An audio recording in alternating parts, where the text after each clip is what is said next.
Yeah, I didn't even think to ask if it was working. All right, guys, welcome to the first of a podcast series that Duelyst Central hijacked from UnoPro. If I remember correctly, Uno kind of came to us with the idea that he was going to do this podcast where he was going to talk about the current comings and goings of the Duelyst community, and all of us in Duelyst Central went, "That's a great idea. We should take that from you for the first week." And so we shamelessly stole the idea from him, which is what most competitive Duelyst players don't know or do. If you don't know, I'm GoodGuyHopper, and the all-star cast that's joining us are UnoPro, RHacker, and Alphacentury. And they're going to go ahead and introduce themselves. Each of them kind of have their own agendas for today, things that interest them, things that they might want to introduce. I may have screwed Uno, but he could probably tell you a little bit more about what he's going to do with his podcast. And Uno, go ahead. Tell us who you are and why you're here. Alright, so basically, I'm a bit of an older Duelyst player. I stopped for a year after the World Championship, but I was one of the Grandmasters. I think I was the first Open qualifier one. But basically just play all kind of card games. Originally, people mainly know me for YouTube, but now I'm getting into kind of streaming as well. So, yeah, just basically just competitively minded player. If I'm playing something on stream, I'm trying to win normally. So, yeah, pretty much it. All right, continuing on in the circle, although I have no idea what you guys can see because I have a different screen. But in my little circle, RHacker's up next. Go for it, buddy. All right. So, yeah, I'm RHacker93. I do a lot of Duelyst stuff. I was also a Grandmaster, played in the World Championships. I didn't leave for a year. I've kind of been, I've been consistently around since the end of the closed beta, but haven't really been a part of the community until, I don't know, like a year and a half ago. But, yeah, I'm also one of the leading members of Meltdown Town. So I've done stuff like casting, I've done streaming. I've done a little bit of everything here and there. And right now I'm trying to work on still putting together tournaments. So trying to transition into tournament organizer at the moment. So that's kind of my shindig. Yeah, in addition to being the guy that I go to for advice, actually, two of the three are here today. Alpha, you're up, buddy. Tell us why you're here. All right, so I'm Alpha. I'm, again, a Grandmaster. Got my title in one of the Opens.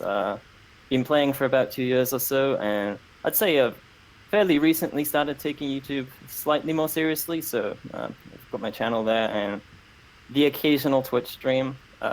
People know me usually as the guy who periodically breaks the game with some crazy new deck, I think.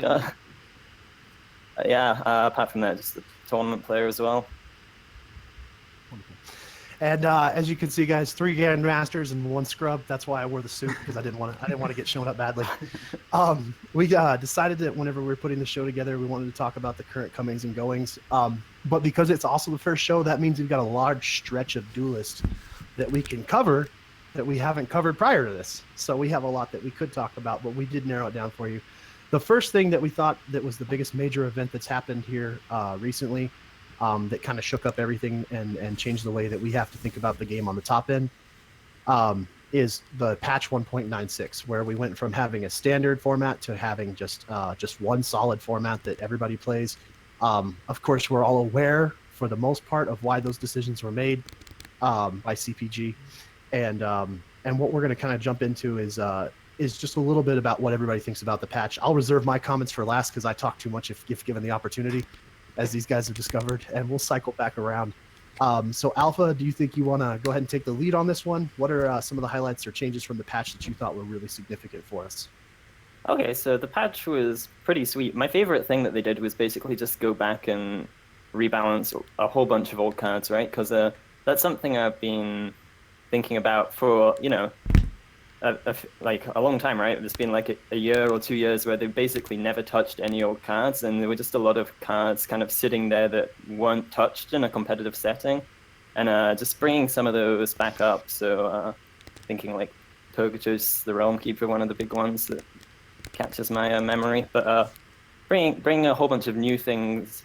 I mean, it's basically adding new cards to the game, right? When you make unplayable cards playable, at least like at a competitive level. So it was almost like a mini expansion for me, right? Just adding a whole bunch of new cards that you couldn't really play before, but now you actually can. Stuff like Flaming Stampede used to just be this huge joke, and now it's an actually playable card you can put in your decks, right? That was probably my favorite thing about the patch is just bringing back all of these previously bad cards and making them playable. Fantastic. And of RHacker. course, Oh, I'm sorry, buddy. No, of course, like continue. the whole meta changes up after that, right? So the new meta, the shake-up of the meta as well, right? Sorry, carry on. No, you're fine, Alpha. You're fine. I'm the one who interrupted you. So, RHacker, Alpha says that the best thing about it is the cards that are being reintroduced got buffed back in, brought back in some stuff that had been previously unplayable or underplayable. What about you, buddy? What do you think about the patch? Yeah, so I'm largely with Alpha. I like making just kind of like unplayable meme cards into actually, you know, like pretty viable stuff. One thing that I actually kind of wish that they did was do this big patch, wait like 2 weeks, and then make some other minor tweaks, because I do think there are some cards that probably either like went under the radar or just like, I don't know, got missed in terms of getting like nerfs. Specifically, Wanderer and Ray are the two that I think I'm most surprised by not getting hit, where even at that point, Wanderer had been winning literally every tournament and topping ladder for months. And then it didn't get touched, and then they had a chance to nerf it again when there was a bug, and then it didn't get touched there either. And so I was happy with the patch, but I felt like with a change that big, it would be nice to see a little like grace period and then a second smaller change just to adjust everything, and then the meta would be like super happy. And also, I'm really sad about the Corona nerf. I think that opened up, I think that all nerfing Corona did was opened up some like more unfair decks and killed Ilena. Well, killed Ilena outside of being like an Ice Age combo general, but killed even the idea of a possibility of there being like a cool tempo stun deck, which I'd been working on up till that point. So, good stuff and bad stuff. I think with good stuff and bad stuff. Our hacker got one of his project decks nerfed. Whether intentionally or unintentionally is never for us to know. Alpha loves some of the new cards that came in. They're both deck tinkerers, Uno. You know, they're gonna tinker. You know, they're gonna do their thing. What about you, buddy? How did you feel about the changes? I was pretty happy. I was the same. Like, I was very surprised at the Wanderer nerf. I'm shocking in the morning, so I read over the patch like 5 times, and I was like, "Where's the Wanderer nerf?" Like, even if I wasn't 100% convinced it actually needed a nerf, I was like sure that they were going to do it. So I was really surprised that they didn't. And it kind of was a bit disappointing that in my opinion, the 2 best decks, Wanderer, Rag, and Reaver, were like still the 2 best decks after the patch. But apart from that, I did really like the patch. One of the things I liked was getting rid of Standard, because I came back to the game and I wasn't there for when the switch was over, and I was like, okay, what sets are not in Standard? And it's like only Denizens of Shimzar. And I was like, why is it only one set? Like, it's just a silly thing to have a rotation where you only have one of the sets out. So I was kind of like happy that they just made it a bit more simpler, and I really like having a bigger card pool in Duelyst, because the way I view Duelyst is it's always been like a super powerful, like super dynamic game, where especially back when we had like 2 card draw, like you could be like just doing all these like small mana cost cards in one turn, playing multiple cards every turn, and I kind of likened it to Magic the Gathering older formats like Modern and Legacy, where they have these massive card pools, so the actual power level of the decks are like super high. And there's all these other kind of things you can do, and I've always kind of thought Duelyst is more like that than something like Standard, where it's, you know, slower, you play 1 card a turn, you have less options. So I really like going back to just having this 1 card pool, and I want it to be, you know, one of those powerful games like Dota is to League of Legends, where you know, things are a lot more powerful and dynamic. So I think having a bigger card pool is going to do that, and I'm glad to have Presence Spear back. So, in case you guys haven't got it, I'll go in a wheel, and then we'll reverse the wheel each time we go through a commentary. So next time you're going to be up right after this, and then you guys are probably caught on from that. We have, you're always in the middle, buddy. You're always in the middle. You are there as far across from me as possible, so that neither one of us can reach across the table and slap the other one. That's what we're here for. All right, so I didn't think that I would end up being the only guy on this, but I'm not a deck tinkerer. RHacker and Alpha probably are more keenly aware than just about anybody else, because they've seen me go in and just copy their deck lists and play them. I'm a pilot. I still Dex as well. Don't worry. I still Dex as well. I'm a pilot, man. I'm gonna go out there. I'm gonna play decks until I say this is the best deck, and then all I'm gonna do is say I'm gonna rep until I am the best player at that deck, and that's my methodology for playing the game. I precursor that because whenever I start thinking about deck tinkering, power level of cards, and stuff like that, those are not things that come to mind for me for the patch. I'm all about how does this affect the tournament scene, and and all I'm really interested in is what is going to change. And so whenever I came back to Duelyst here a couple months ago, and they were like, we have standard now, there's going to be a rotation, I was just like, yes, this is everything Duelyst has ever needed. This is going to be fantastic. They'll be able to reprint cards with new skins. We'll have a different format every year or so. Phenomenal. This is all I've ever wanted. And people that are deck tinkerers are going to have all their fun deck tinkering, and all I have to do is kick back, wait from season to season to see what the best deck is, and then wreck people because nobody's ever going to be able to get comfortable on any one thing. That was just great for me. So you know, very selfishly, I was already excited for standard, and then they took it away from me. We don't need that. So I was sitting there and I was singing the praises. I was singing everything I could about standard in the hopes that everyone else would fall in love with it too. And we got the notion that if I just sang his praises enough, everybody would buy in. And then of course I was wrong. And then like it never occurred to me ever whenever they made the comment that more people played Legacy than Standard. I was like, how is that possible? Like, Standard's the official tournament format. Like, at the time, it's the ladder format. Like, where is this? What is this nature? What is the nature of this game that people want to play Legacy instead? And that threw me way off. But I'm not dumb. I know that CPG is going to make the decisions that they honestly believe are best for the game. And so here becomes my question. The marketing advantages of being able to reprint cards with new skins in new sets so that we can acquire them for that standard season, not as significant as perhaps I thought. What do you guys really think it was about Legacy that was so critical for it to become the official format again? And Uno, I'm gonna leave you there, buddy. And you can yell at me and scream at me and tell me I'm an idiot. Well, I think it's just the power level being higher and like a lot of the older players left. So I think bringing back the nostalgia of playing with the cards that we used to, will be really, really good. Like Kiva Holder, Crescent Spears, for me, like stuff like that. It's really nice to be able to come back and play with those cards, and it kind of brought back some archetypes that just weren't possible. Like, why would you ever play Kasiva before the patch? Whereas now, at least there's a reason, because there's a lot of support cards, and I think with the different generals, it's kind of more important to have a bigger card pool, especially when they're more synergy based. Because at the moment we kind of even just see like it's often the generals that kind of just good generically that make a minion or something are the ones that see play, because you need a bigger card pool to support all the different generals. So I think having a bigger card pool kind of does suit Duelyst better, and I think people are, like what I was saying before, it should be a high power level game. People didn't like the change from 2-card draw to 1-card draw, partly because the power level kind of went down. In other card games you have to be conservative with your cards and play 1 or 2 cards a turn. In Duelyst, you could just kind of do whatever. And I think that was quite a big thing for the game. Though I will say it does kind of suck that there'll be a little bit less changes to the meta. It's kind of always a good thing in card games, sometimes, I guess, when things are just changing in any shape or form for people who want something fresh. So, yeah. RHacker. We sit here and we looked at it, and Uno made some fantastic points. People want to do cool stuff. I mean, that's right. Like, we want to go out there and we're like, did you see that play? I mean, I didn't win the game, but it was a great play. And so and certainly whenever we have a higher power curve, that's going to happen more often. Do you think that there's anything else that really sells Legacy as the official format?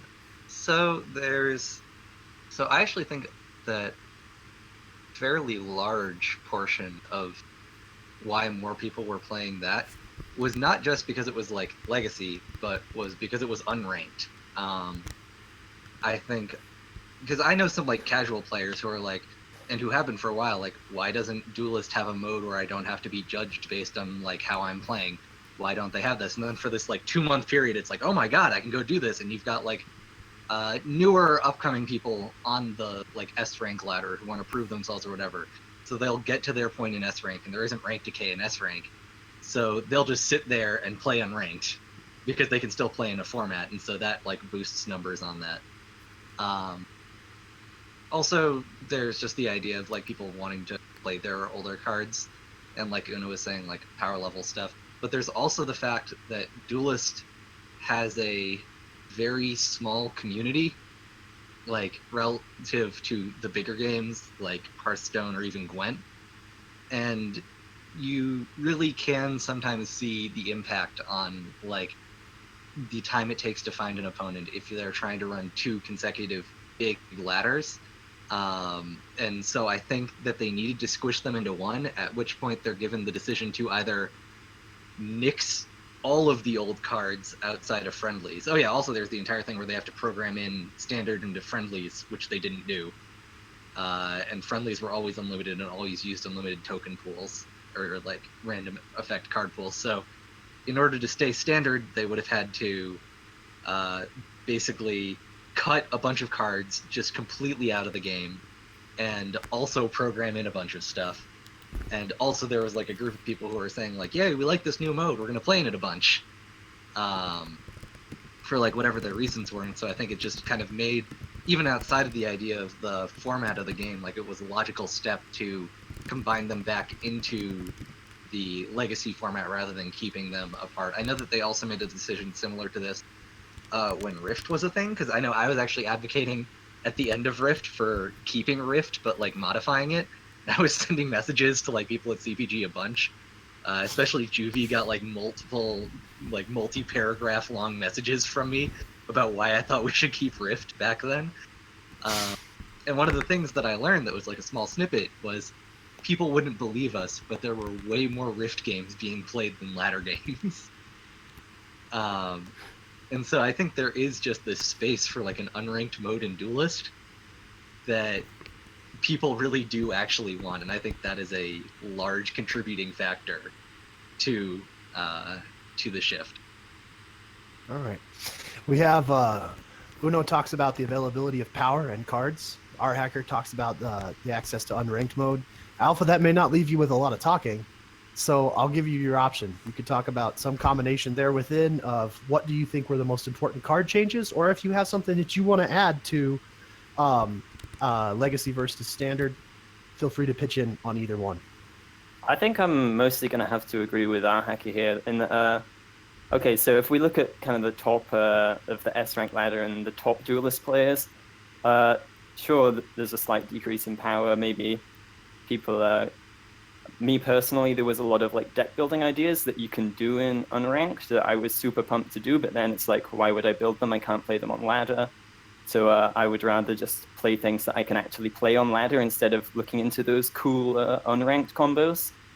So that's maybe one thing that would impact the top of the ladder. The other, I think the main thing though, for players like me is you definitely saw that huge, well not huge, but there was definitely a noticeable increase in the queue times just because the player base was split. So like if I go and I grind into S rank in the first 10 days of the month, and then you know, then maybe I'll be waiting three minutes plus for a game in the top of S rank instead of less.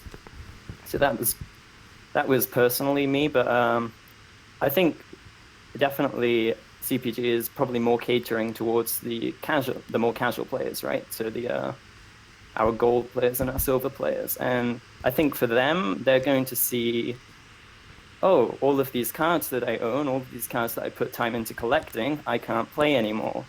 My cool Creep Cassiva deck that runs off Obliterate is just not standard playable. And their solution to that is, okay, I'm just not going to play standard, I'm just going to play unranked.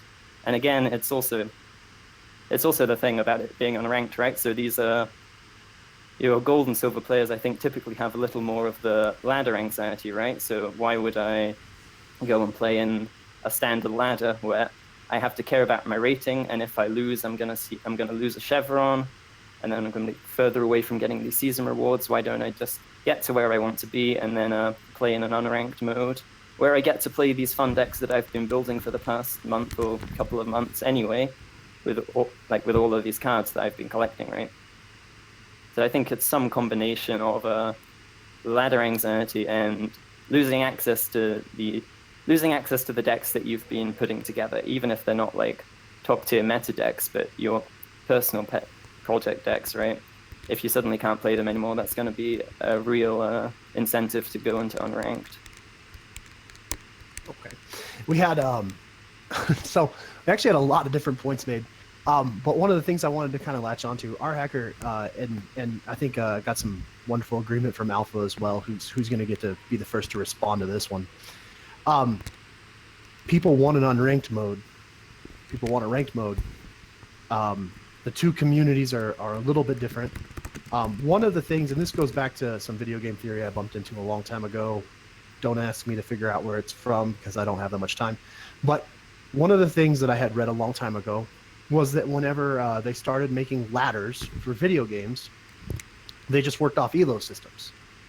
And then one of the things that they realized very quickly was that those numbers, you would start at 1200 or 1400 depending on how they had it set up, just like chess, and then you would go up or down depending on how you were performing. And it was an elo system, and the players just never really recognized the rank system. They said that the numbers really didn't mean that much to them.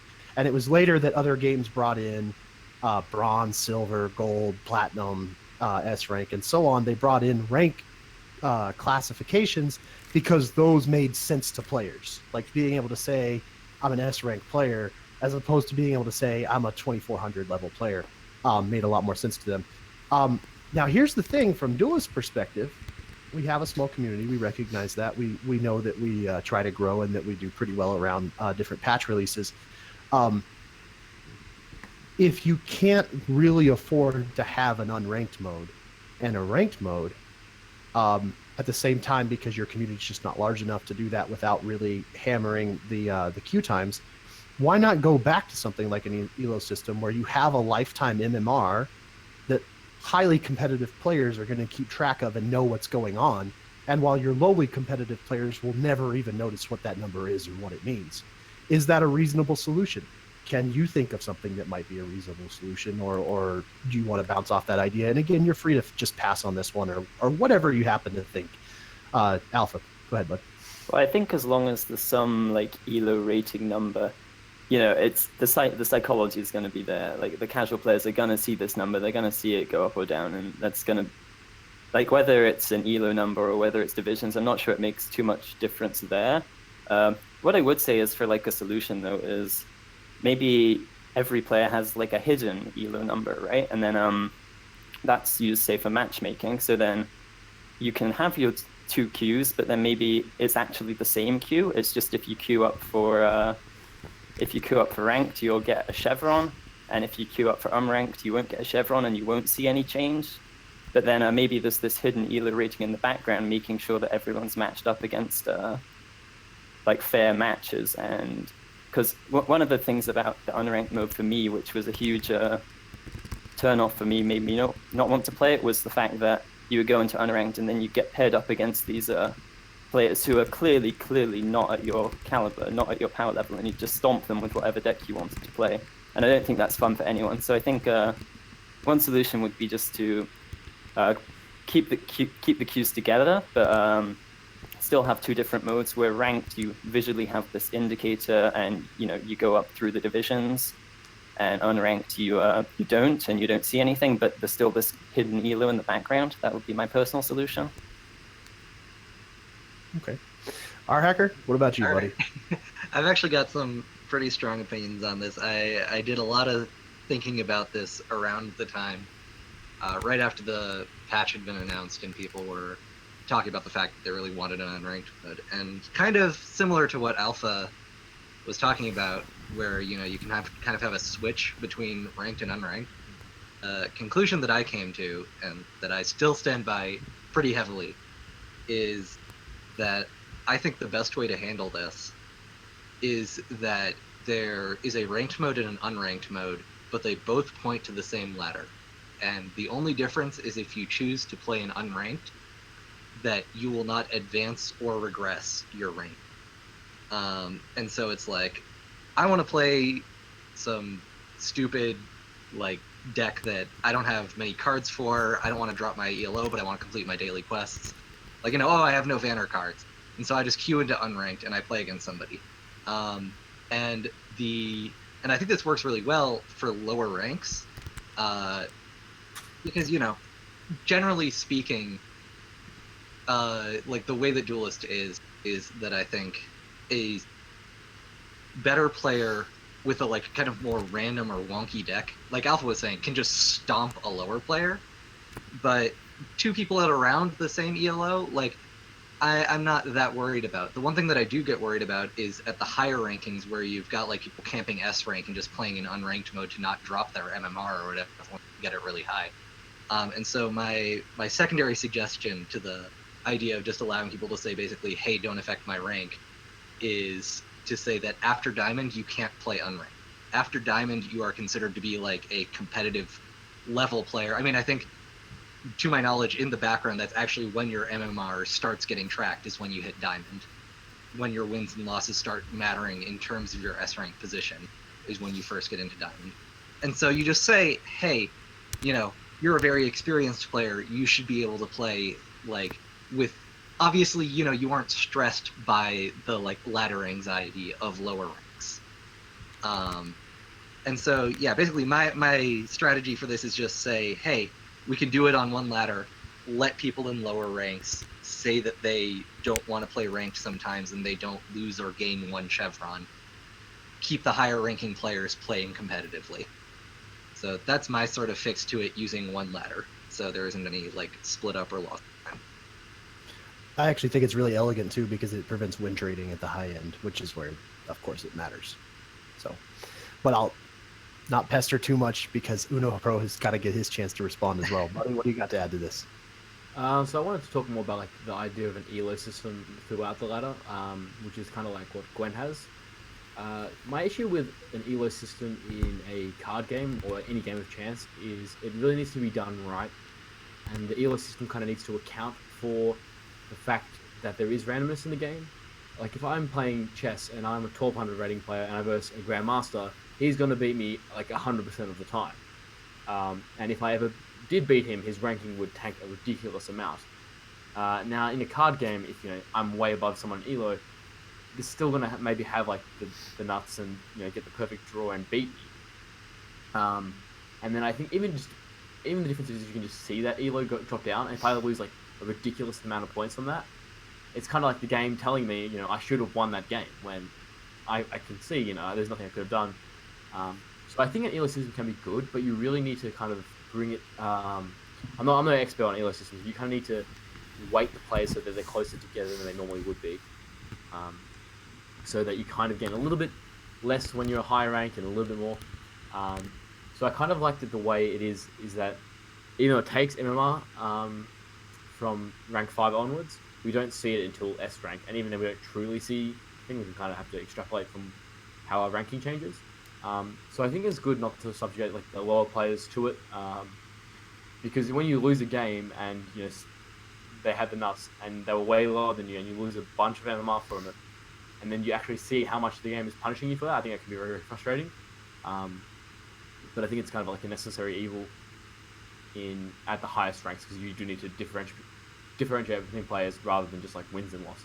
So I think it has its place, but yeah, it's kind of just, it's always a little bit tricky in a card game, I think. Well, in chess, there's the K value that's used by a lot of the systems as well.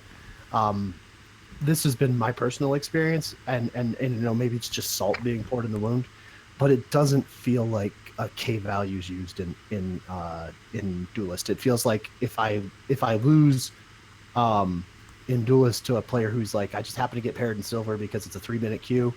And I kind of made the comment on the stream at the time. I was like, it's a 3-minute queue. I'm going to get paired against a gold or silver player. I stand to gain nothing, and I stand to lose a lot. Yeah. And I was like, maybe I should just unqueue right now. And that's something you never want your player to say. You know what I mean? So I had to do that 100%.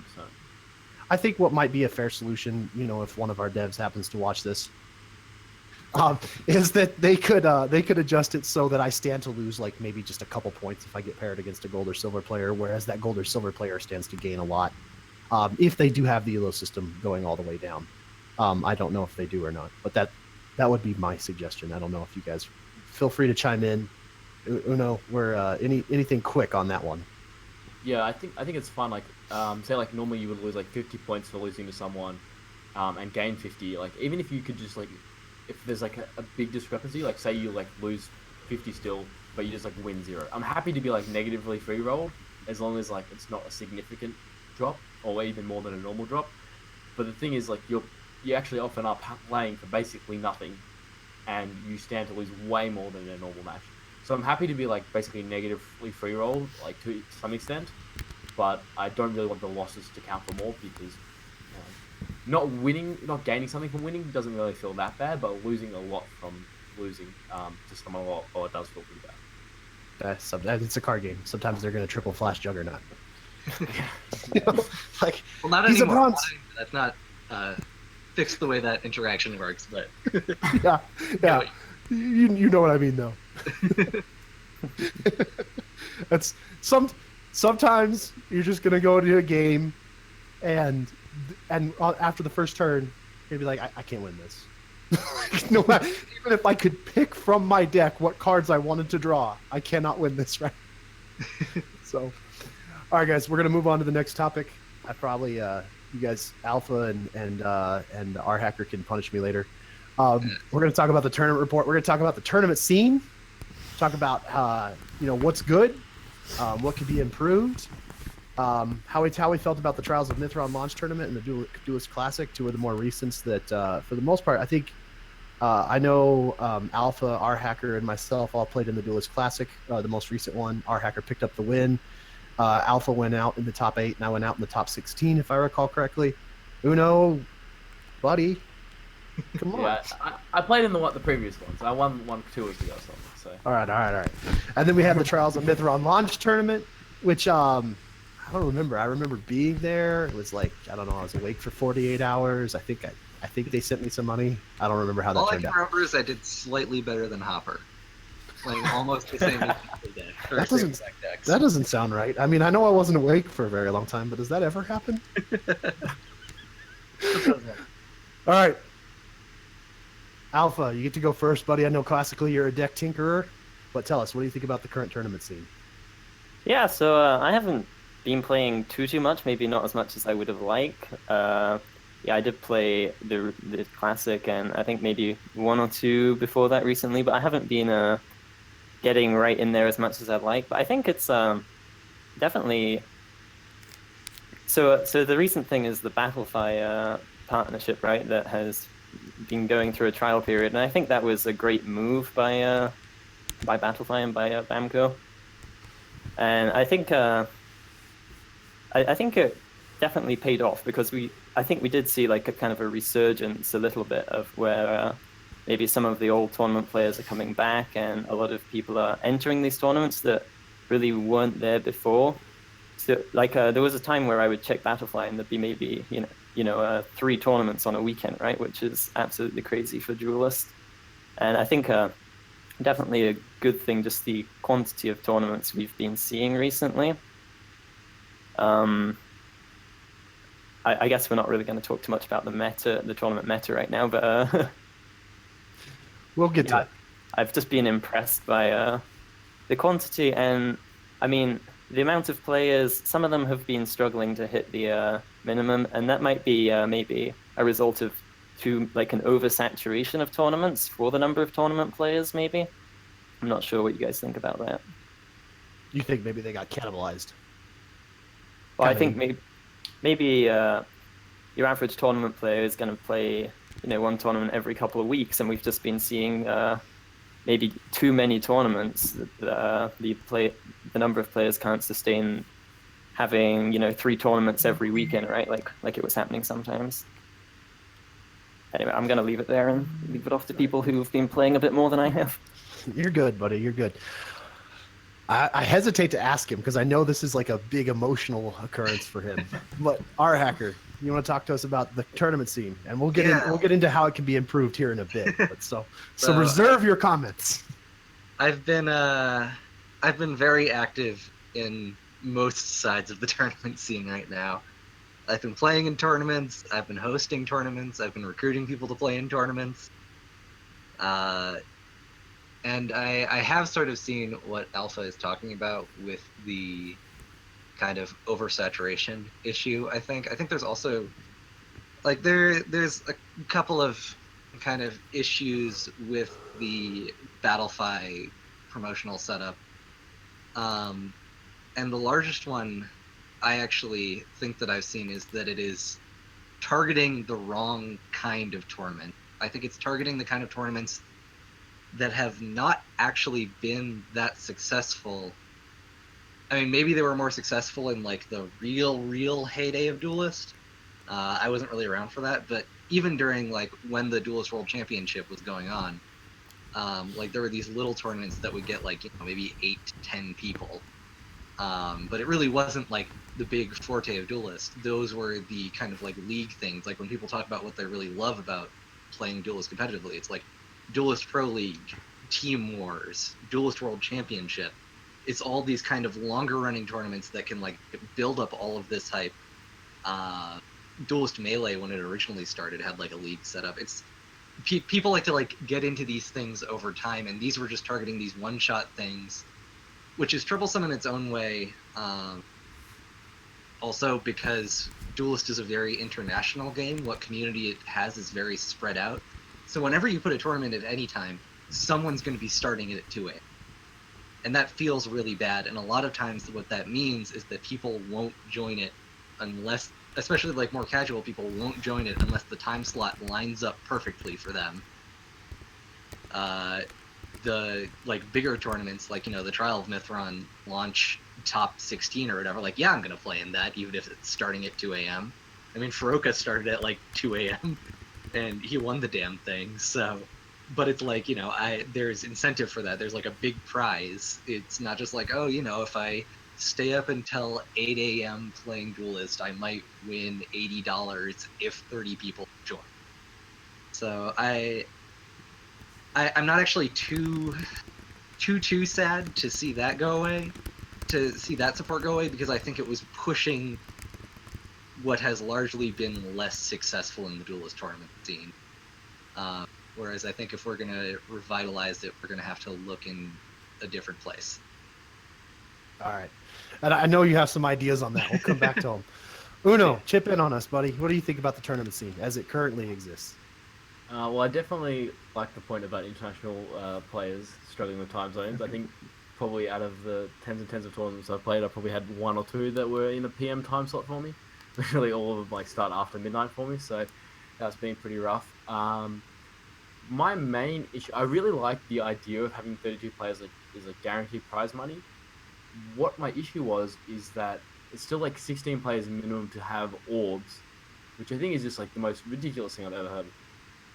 If you're CPG, like this game's already so free to play, like friendly, are you really worried about the 10 dedicated like tournament players winning some orbs? Like, is that really the issue with Duelyst? Is that someone who plays in a tournament every week and, you know, has been playing the game for years might get a couple of orbs, like, for winning a 10-man tournament? I don't think that's an issue, but I think it's like, it just feels bad to go and play in a tournament and get nothing. Even if like I don't need orbs at all, it's still nice, you know, they just give you some orbs, you won something.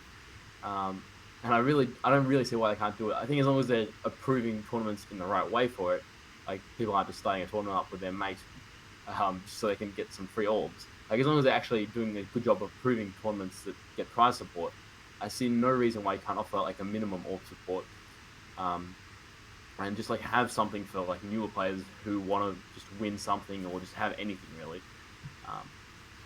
They give away so many orbs in this game. I don't see why you can't do that for less than 16 players, because it's kind of this thing now that once the tournaments don't get 32 players, or they don't get 16, you really don't have any reason to play apart from just like the thrill of competition. So I think you just need to have like something. I think the players who would be winning these orbs are the people you want to be rewarding anyway. All right, absolutely.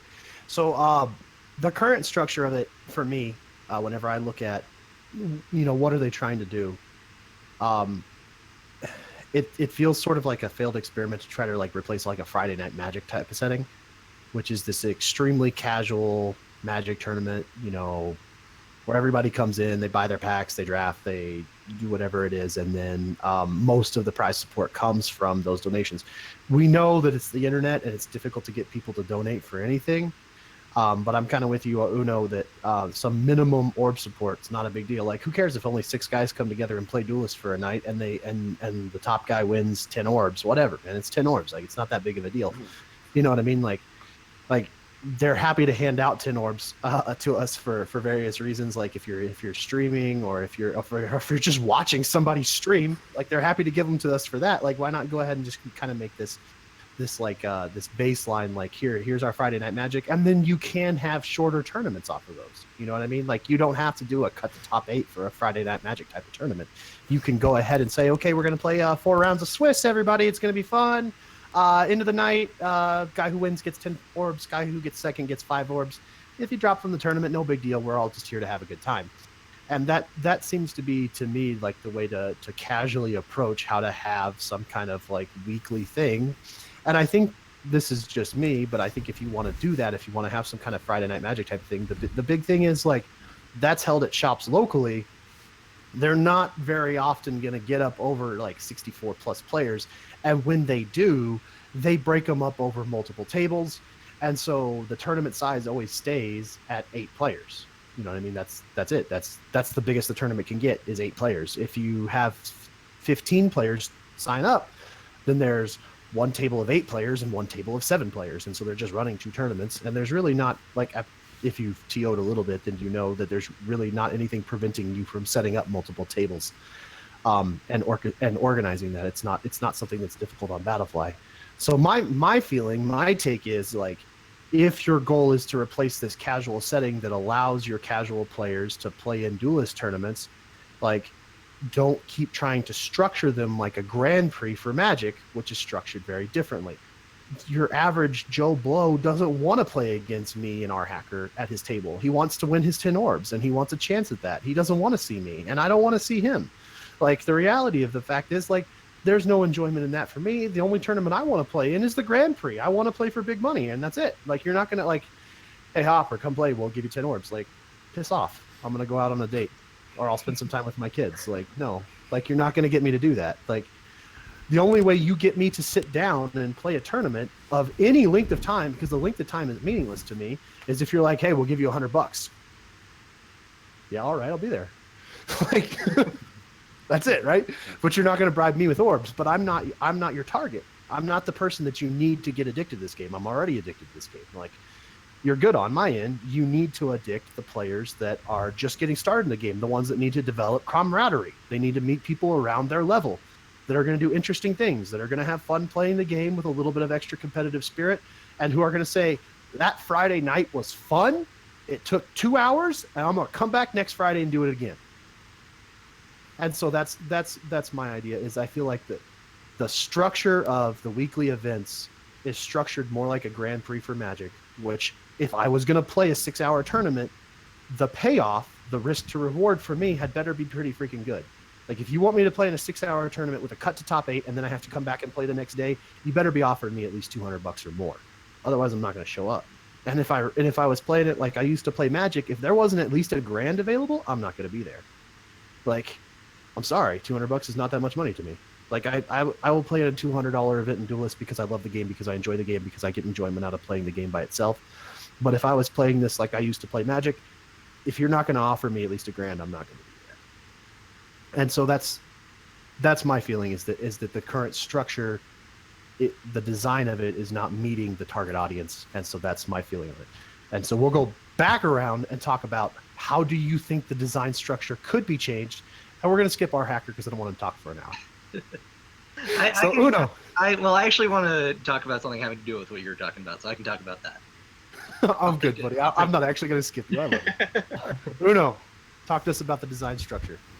I actually really like what you were saying then about emulating like Friday Night Magic, and I think that's something I haven't really thought about, but I think I really, really like the idea.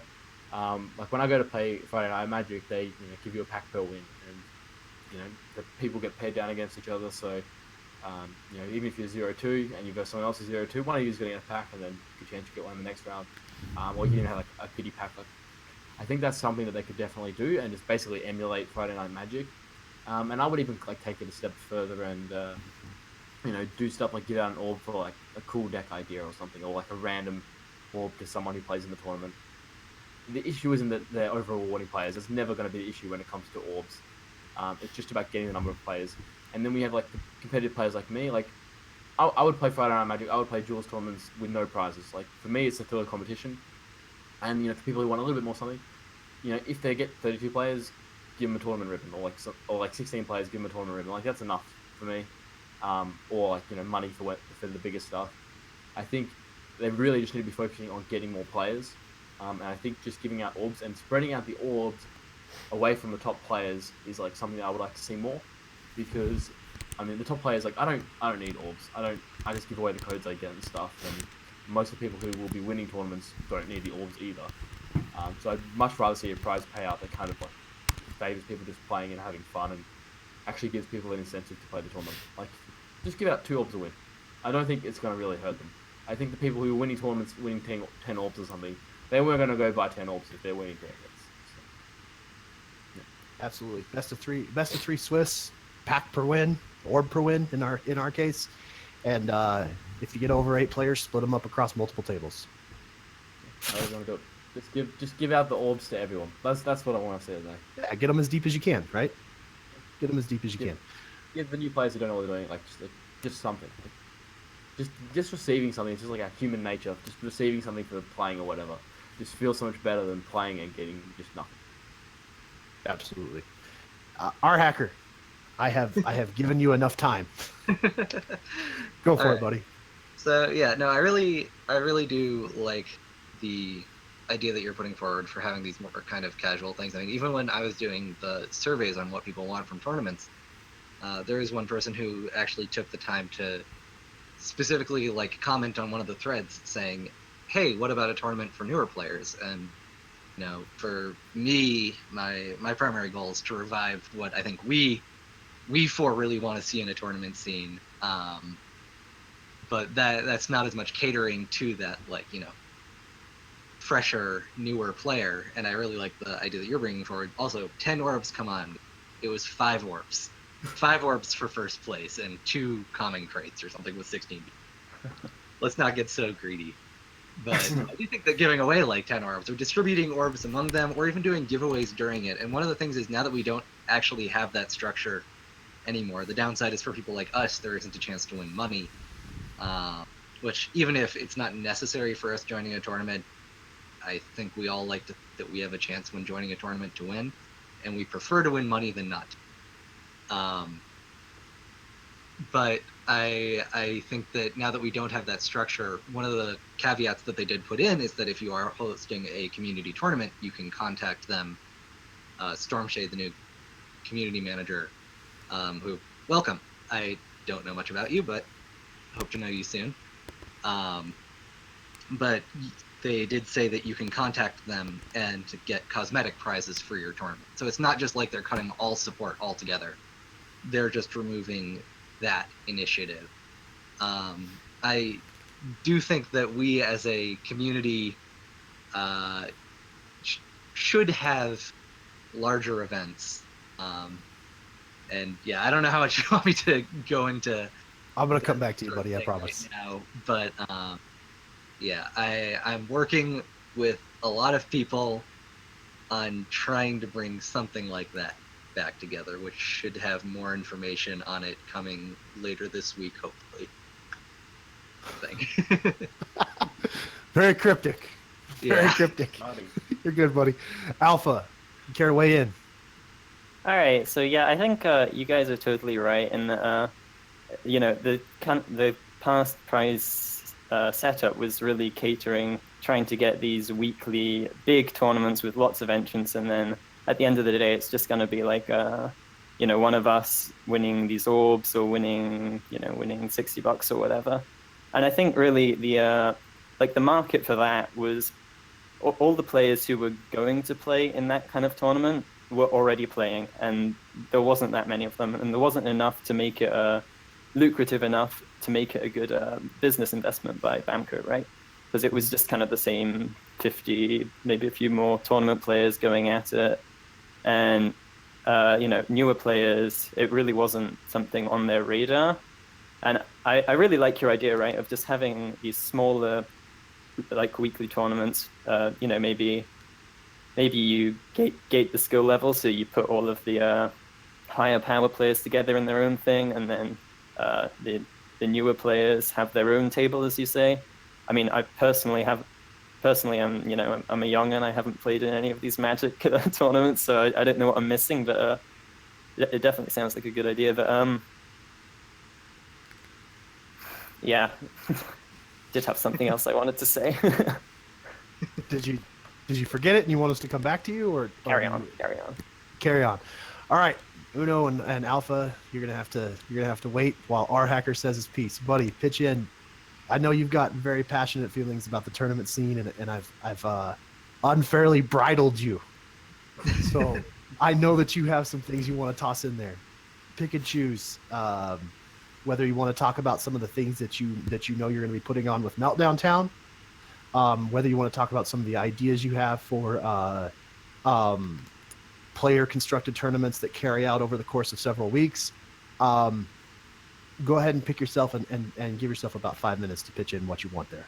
Yeah, I mean, so basically those two things actually coincide, because what we are working on is basically a big league thing similar to people who, the older people who have played in the Duelyst Pro League, except dropping the portion of that where there's like a tournament you have to play in to enter. Because that used to be like 30 people. I want to bring about something that is actually a fairly big league. I mean, the last really successful tournament that I think happened was actually Team Wars. Like, Trials of Mithron was like, I actually thought it was pretty cool. I know that people have mixed feelings for a number of reasons on it, but I would say Team Wars is actually really successful. I mean, Team Wars is where like the tournament report for Duelyst Central got started. It was what was getting people hype each week. People were wanting to see what was winning each week. People were invested in it. People were coming back every week, and then we had like, a big like finals thing, and people were, people actually were like, oh man, these are the teams that have been like doing well. And it was similar to like DWC, that back then it was like, oh man, each month you see like this list of people that has like the most DWC points, and these are the people who have already qualified for Worlds.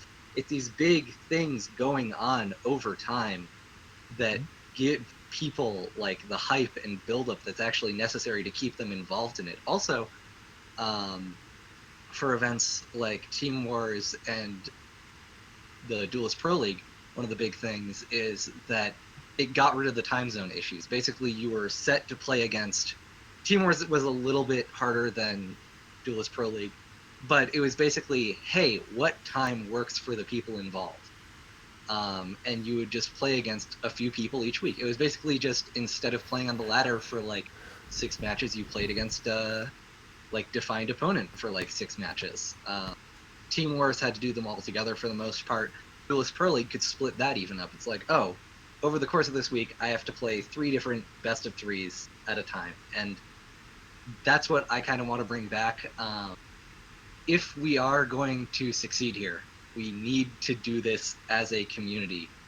We need to like bring prizes that we know we want. Like, Bamco will not notice us until we can prove that there is something to notice.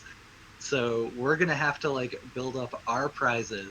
We're gonna have to put on our tournament that works in the ways that like Duelyst players and like Duelyst tournament organizers in the past have seen a lot of success. And I think that if we can do that, then maybe we can actually get something jumped up and going that the more like high-ranked players and even low-ranked players are invested in. So I'm trying to work with people and have something come together that will be interesting for well-known and newer players, and will have incentives for both. Like I said, more official information coming out on that hopefully this week. We are almost set up, but just not quite yet. Last few things have to fall into place, but I will say I also do really like the idea of kind of having I actually liked the idea originally of having like a weekly tournament that people could play in, and then this ongoing league thing. And so hearing you talk about, have the weekly thing be for newer players, have it draw in people, that would be great, because then also once the league is started, those newer people are like, hey, I'm noticing what these people who are doing well over time are doing. And if it's a tournament for newer players, the people who are playing and doing really well in the league probably aren't playing for the 5-10 orb prize. And so the newer players are actually still winning rather than them losing to really competitive players who are trying to buff numbers up to get money. So I think that the combination of those two things could actually be really beneficial to each other. But yeah, I guess that's me condensing a lot of my feelings that I've been having to what I hope was 5 minutes or around there. Pretty close. Pretty close. Karl Marx has spoken. Cut the streak.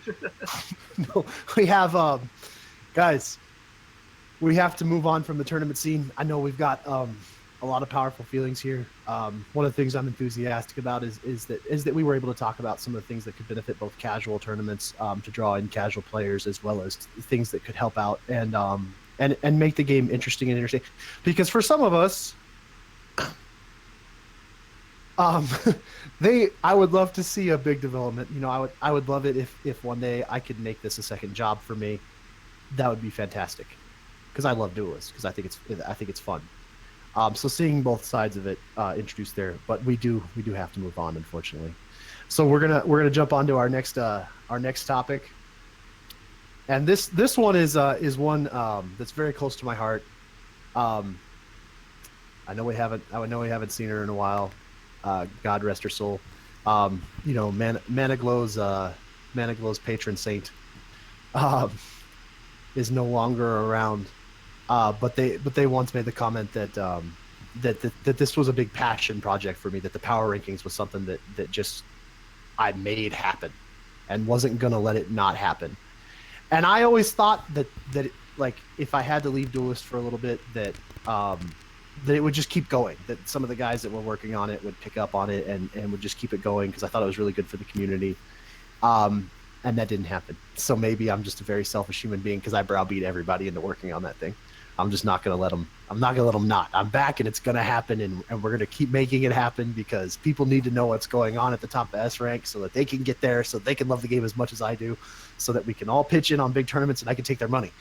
But anyways, the power rankings, we're going to try to stick to just the top of the decks, but we'll start by looking at an overall meta discussion. Alpha, we cut you off a little bit earlier. Tell us a little bit about what you think about the current ladder metagame.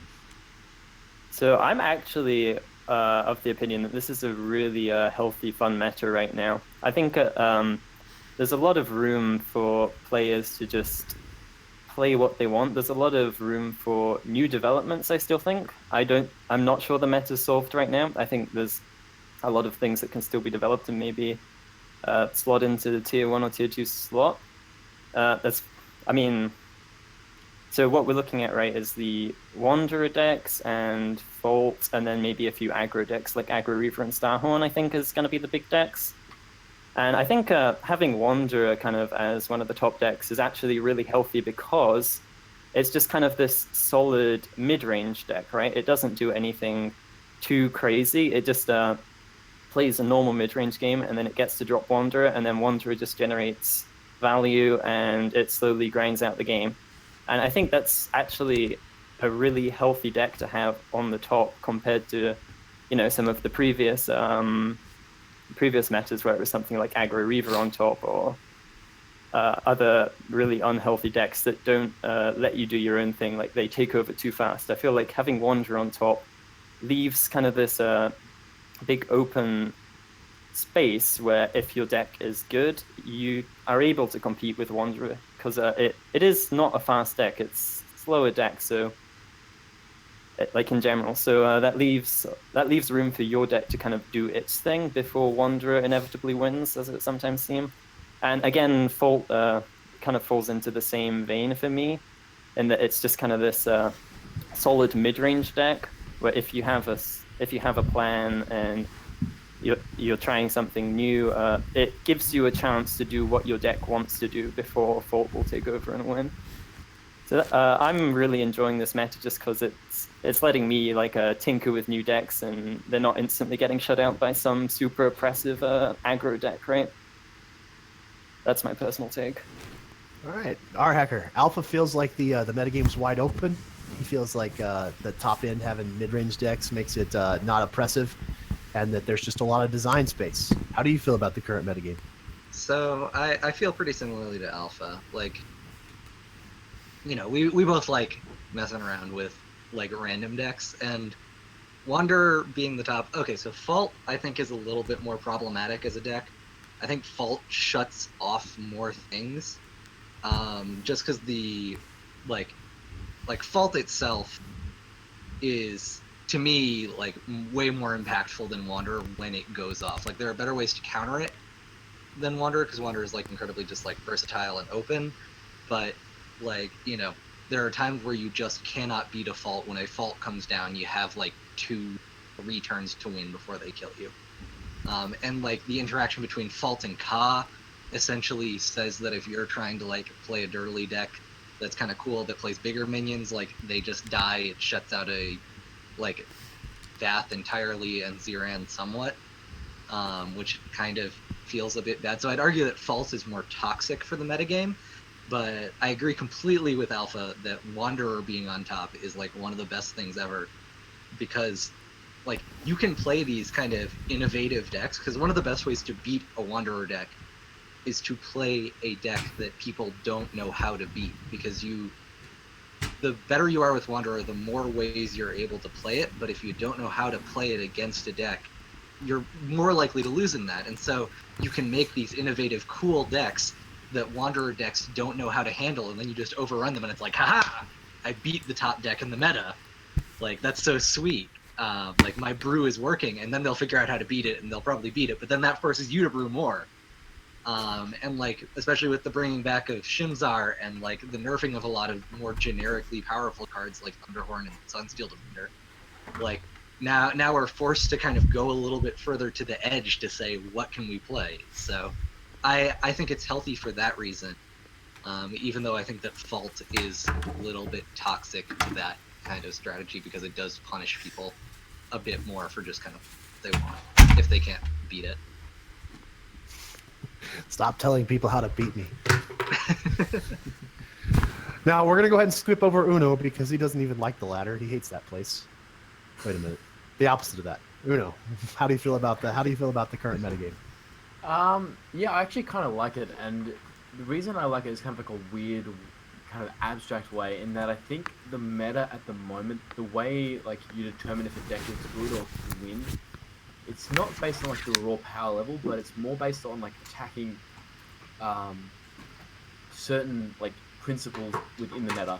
And by that I mean like with the Wanderer decks, and I'll include trial decks in general because there's just like a ridiculous amount of them, even if they're not like that good, is that they have these like clear weaknesses where they're not actually that reactive, but you have to beat them before the value kind of goes off. Like one of the best ways to beat a Wanderer deck is to just put pressure on them and play minions they have to remove, so that they can't just play a Wanderer on 6. Because if they can just actually afford to play Wanderer on 6, then every turn you then play at a quality afterwards, they're going to slowly get out ahead. You can't play too many turns after the Wanderer comes down. Same thing with trials, where they're not really going to be removing your stuff too much. They're going to be completing their kind of trial. So I think there's like unique ways to attack the meta where there's different ways. You don't have to have the most powerful cards to be able to beat these decks. Like I think any deck can be tuned to beat stuff like Wanderer and stuff like the trials. It's more about your game plan and the fact that you can actually punish them not being able to remove your stuff, or you can keep them off a Wanderer, or you can kill them before their trial is. It's not about this faction has a lot of powerful cards, I play these powerful cards. My strategy actually lines up against theirs. But it's this kind of interesting dynamic because the trial decks are so overrepresented compared to their power that I actually consider them a big part of the meta.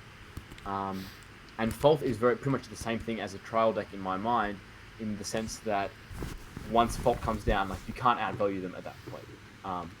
So you have this meta where you need to be able to kill before the value engines go off or the trial gets completed. And that's like why we see stuff like Aggro Reaver and Burn Starhorn be pretty good.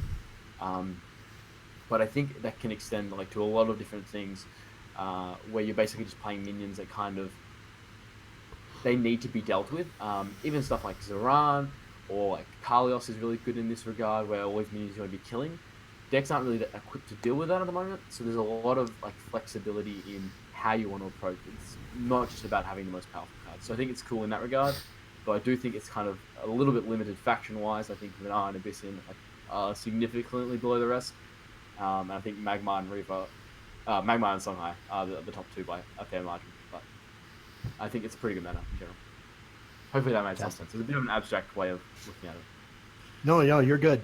I love it because we get a very broad.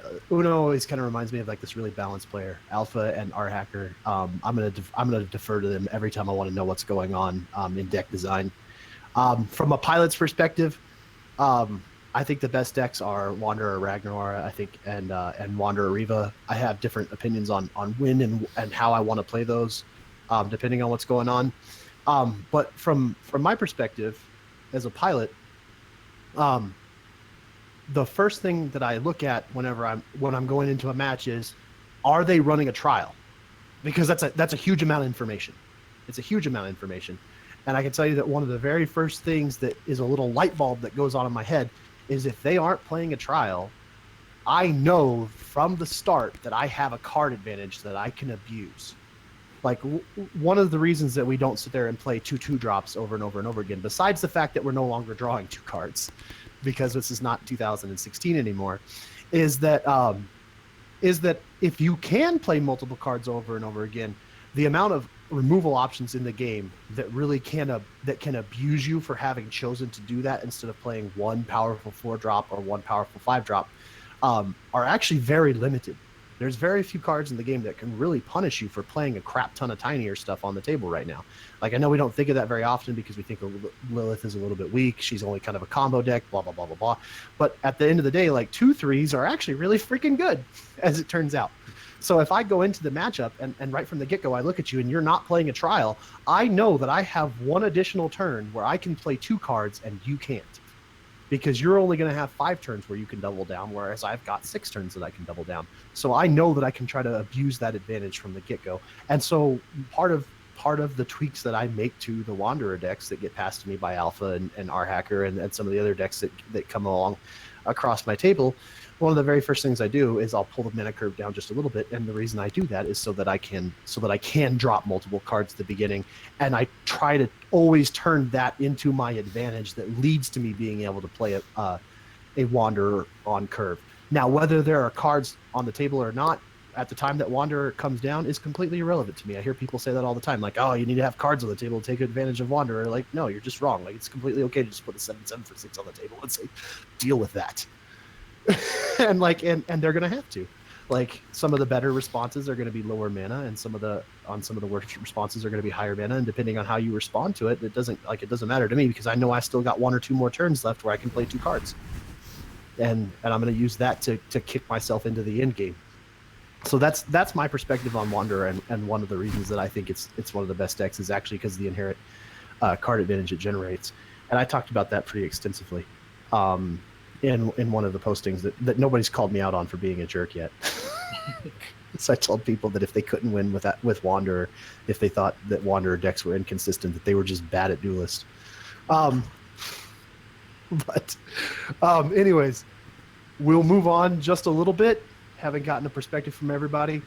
And normally I would go back to UnoPro, but I know this is a topic that Alpha may just be absolutely dying to jump into.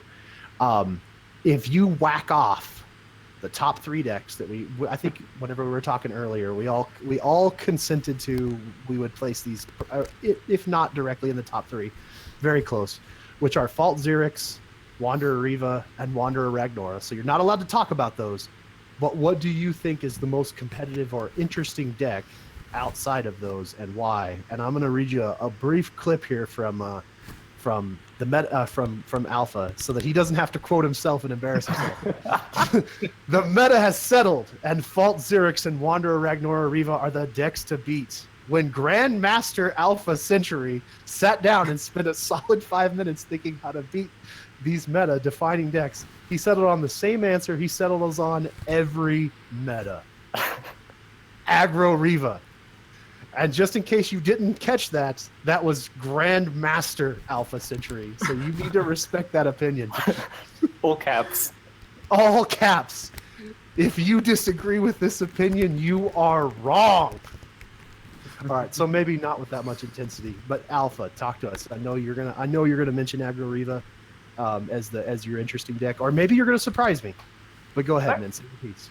So I think Aggro Riva is one, but there's a couple others I wanted to talk about too that are just kind of sitting just under the top that people haven't started playing yet. But I actually rated Aggro Riva as the best deck in the game for the power rankings. I'm just going to say that right now. I put it above all the top 3.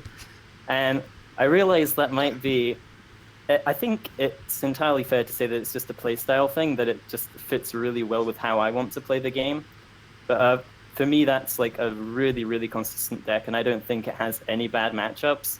Because, you're seeing a lot of these slower Trial, Wanderer, Fault decks, and if you can just be ahead and in a position where you say, okay, if you're going to play Fault on 6 mana, I'm going to kill you the turn after. I'm going to kill you in 2 turns. If you're just going to play a 7/7 on 6 mana, I'm going to kill you on 7 mana, right? And being able to do that, you get a lot of wins that way. And especially even Trial Mave is a deck that's coming around a lot, like Strategos Brome. These really, really slow decks, and if you can kill them early before they take off, then you're in a fine spot. So that's why I think Aggro Riva is the best deck in the game. I'll just keep it short. No worries, buddy. Other than that, another deck which I think is super underrepresented right now is actually Swarm Brome, like an old school Swarm Brome that runs Ephemeral Congregation and Holy Immolation, and just looks to take over the game in 2 turns and win in 5 turns, right? Just by playing a bunch of minions, buffing them up and killing them. I think that's actually a really, really solid deck. So that was kind of always around, and it was kind of kept in check by Thunderhorn in the past, and by Magma with Rebuke and Plasma Storm. And all 3 of those cards are kind of seeing a fair amount less play now, I think. And I think that's one deck that I definitely want to keep my eyes on in the future. Other than that, there's just so much open space, really. Like, it's really exciting to see what people are going to come up with in the future, because I think, as people were saying earlier, there's definitely a lot of ways you can beat Wanderer, right? And you can beat Fault. So yeah, I'm just really excited to see what other people play too. Absolutely. RHacker, a tough act to follow. How about you, buddy? Talk to us. I'll actually say, I know that Alpha, you and Jason Icicle. Man, why are people known as different things in different places? Whatever. I know you've been working on one variant of Swarm Brome, but I've actually found that the variant of Swarm Brome that I have, the Divine Liturgy one, which is a bit more combo-y, with bolster recursion and more of a Strategos style of Swarm, is also really viable right now. So I think that's just sort of a different take on a similar archetype, but I also think it's really good. Building off that, I actually think that Divine Bond as a deck is better than it's been in a while. I know that this deck, especially when I sort of started playing competitively, but honestly, ever since I started playing Duelyst, has sort of been my thing. I've played a lot of Divine Bond, mid-range. And I think that outside of Fault, it's actually very viable right now. The fully pimped out version of that deck actually has pretty good game against Wanderer, because you're just sticking giant corner provoke on them, into giant corner provoke onto them, and then the minute they don't answer one, you just kill them. Because if you can't answer a big minion out of a Divine Bond deck, even if they don't have Divine Bond, that just means they're going to be able to stick another giant minion of a similar caliber that you also probably can't answer. And sometimes they will just have Bond and they will just kill you. So I actually think that deck is in a much better place right now than it has been, aside from the Fault matchup, which is pretty miserable because Fault kills you, Cock kills you, Grapnel kills you if they're playing that variant of it. But the third deck that I kind of think is really good, actually I guess there's two other ones that I think are quite good right now. I actually think that Strategos Brome is quite good right now, aside from the like Artifact Reva matchups. Like the really, really uninteractive matchups can get it. But okay, so I'm going to preface this by saying unpopular opinion, but I think Aurora is the most overrated card in Strategos. I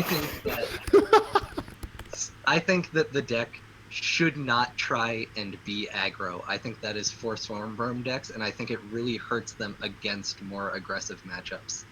I think that if you're just like pushing to get the trial out and keeping your hand full, you will outvalue almost any eventually. And so you just kind of like build up this wall, don't take a bunch of damage, you will win. You won't win as fast, but you will win, whereas Aurora kind of like really pushes you to try and go into their face and then get like blown out by something. I don't know. That's been my experience with the deck. But I think it's in a pretty good place at beating out other mid-range decks and honestly even other trial decks, because if you can't answer their board, you can go bigger than something like a Mave trial because they get it out so much later that they don't have good answers for stuff like Jack.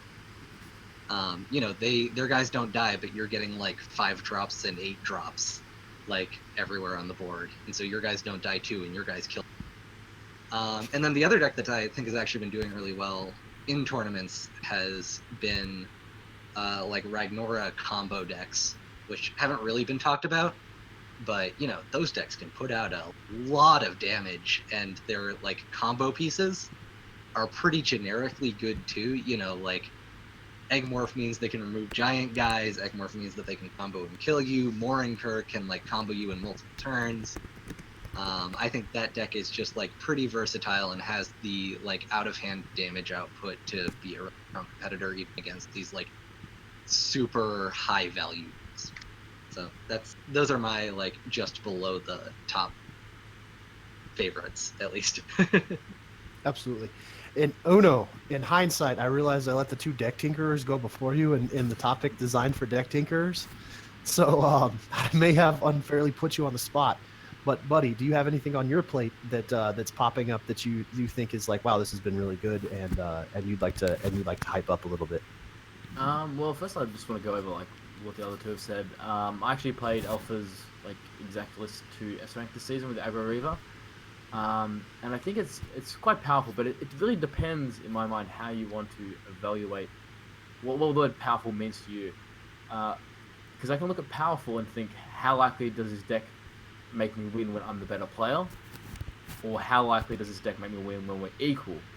And if I feel like I'm at the top of the S rank, yeah, I think Aggro Reaver is something I want to be at. But I think compared to something like Wanderer Reaver, if I'm the better player on ladder, I think I'm going to win a lot more with Wanderer Reaver than I'm Aggro Reaver. And I think it's kind of an inherent part of playing a lot of aggro decks, so it hasn't always been the case with Aggro Reaver. But I do think just having a bit more control over the game can help you if you think you have an advantage over whoever you're versing. So like if I was climbing and I'm just versing gold players the whole time, like I think I want to be on something like Wanderer because I think I can outplay my opponent with that deck. But if I'm actually versing one of the better players in S rank, I'm happy to take that kind of slower, a little bit less control, but my knowledge of the deck can kind of give me the edge in that way. It's just kind of removing those like auto losses that kind of just happen with an aggro deck. I do agree about Bond. RHacker did beat me, and I went and tried it out, and it was pretty good. So I do think it's actually pretty good. I think Burn Starhorn is still like pretty good. I think as I was talking about before, Wanderer decks, they're inherently going to be pretty bad at removing your stuff like a Decimus just in the corner, or like they can probably remove the first one, but often the second one will live. Same thing with trial decks where they're kind of trying to be proactive with their own game plan. Everyone's kind of being proactive, and we've kind of gone back to minions actually doing their abilities, and like you play combat with the squares, and you actually kind of their cards are doing what their cards are meant to do, and so playing threats like Decimus that are must answer while also having like a fast clock is a really good place to be. I think Zoran is like super good, though it kind of really does depend how you build it, and then at the same time, it might just be an issue of the power level of the deck is there, but how the decks clock what turn they want to be killing on might be a bit too slow when you're in like a fault meta and trials and stuff. There could definitely be like a lot of powerful decks like that get kind of pushed out because the time that they take to kill their opponent is just not in the right range. You either want to be going under or over the other decks by like a lot. So it's kind of hard to have an inevitability against these decks, so you need to be killing fast. I do really agree with like the Egg Magma being one of the more powerful decks. I'm not sure exactly if the current version was like combo centric. I mean, you just run 3 Egg Morphs and like 3 Greater Fortitude. It's not even really a combo deck in my mind. I just consider it Eggmar that just has like a finisher. And I've always actually, basically the whole patch, I thought that was probably one of the top 5 decks.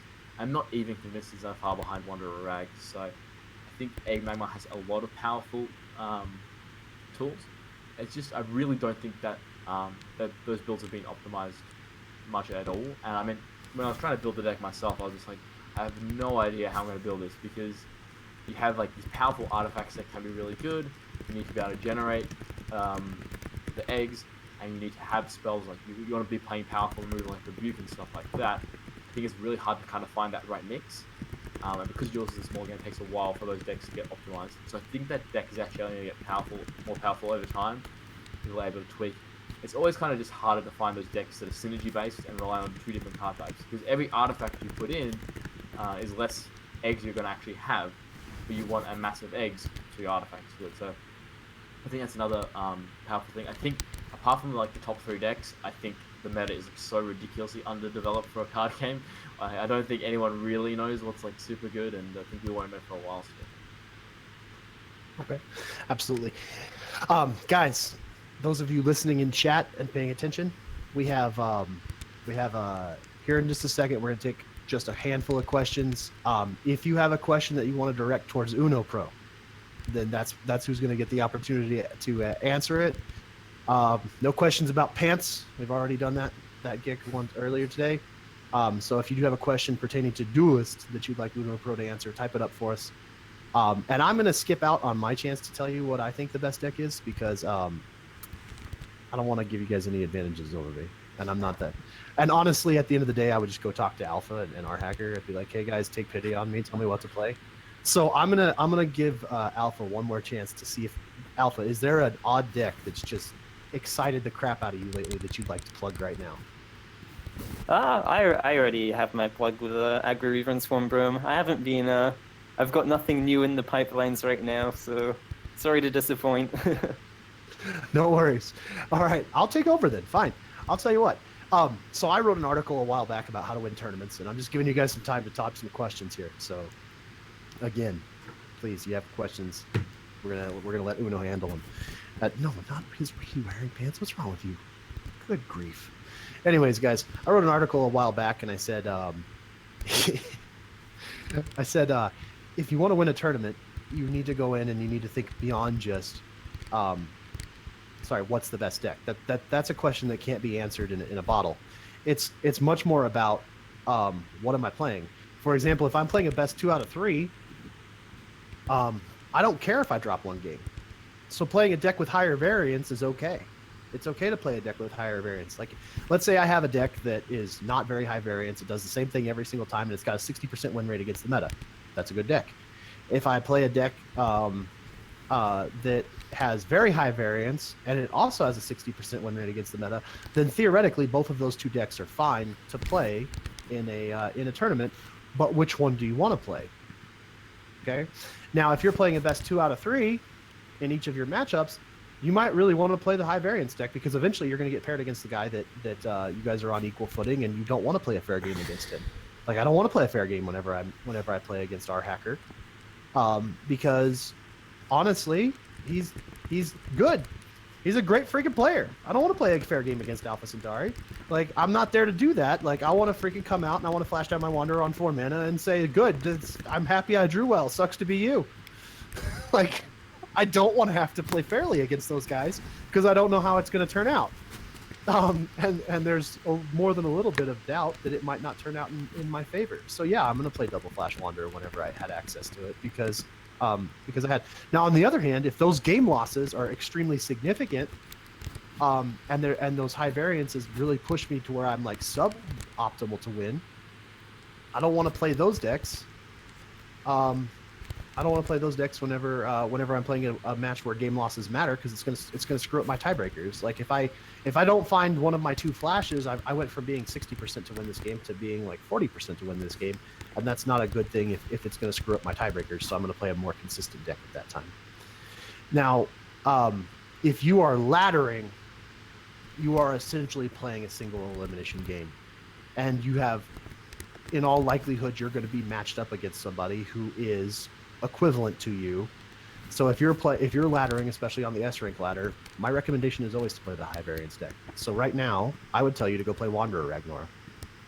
I would tell you to go play Wanderer Ragnar because I'm going to get paired up against UnoPro, and I don't want to fucking play him. I want to come down and I'm like, okay, I'm about 50% to win or lose against him, like maybe on a good day whenever I'm feeling fresh and rested.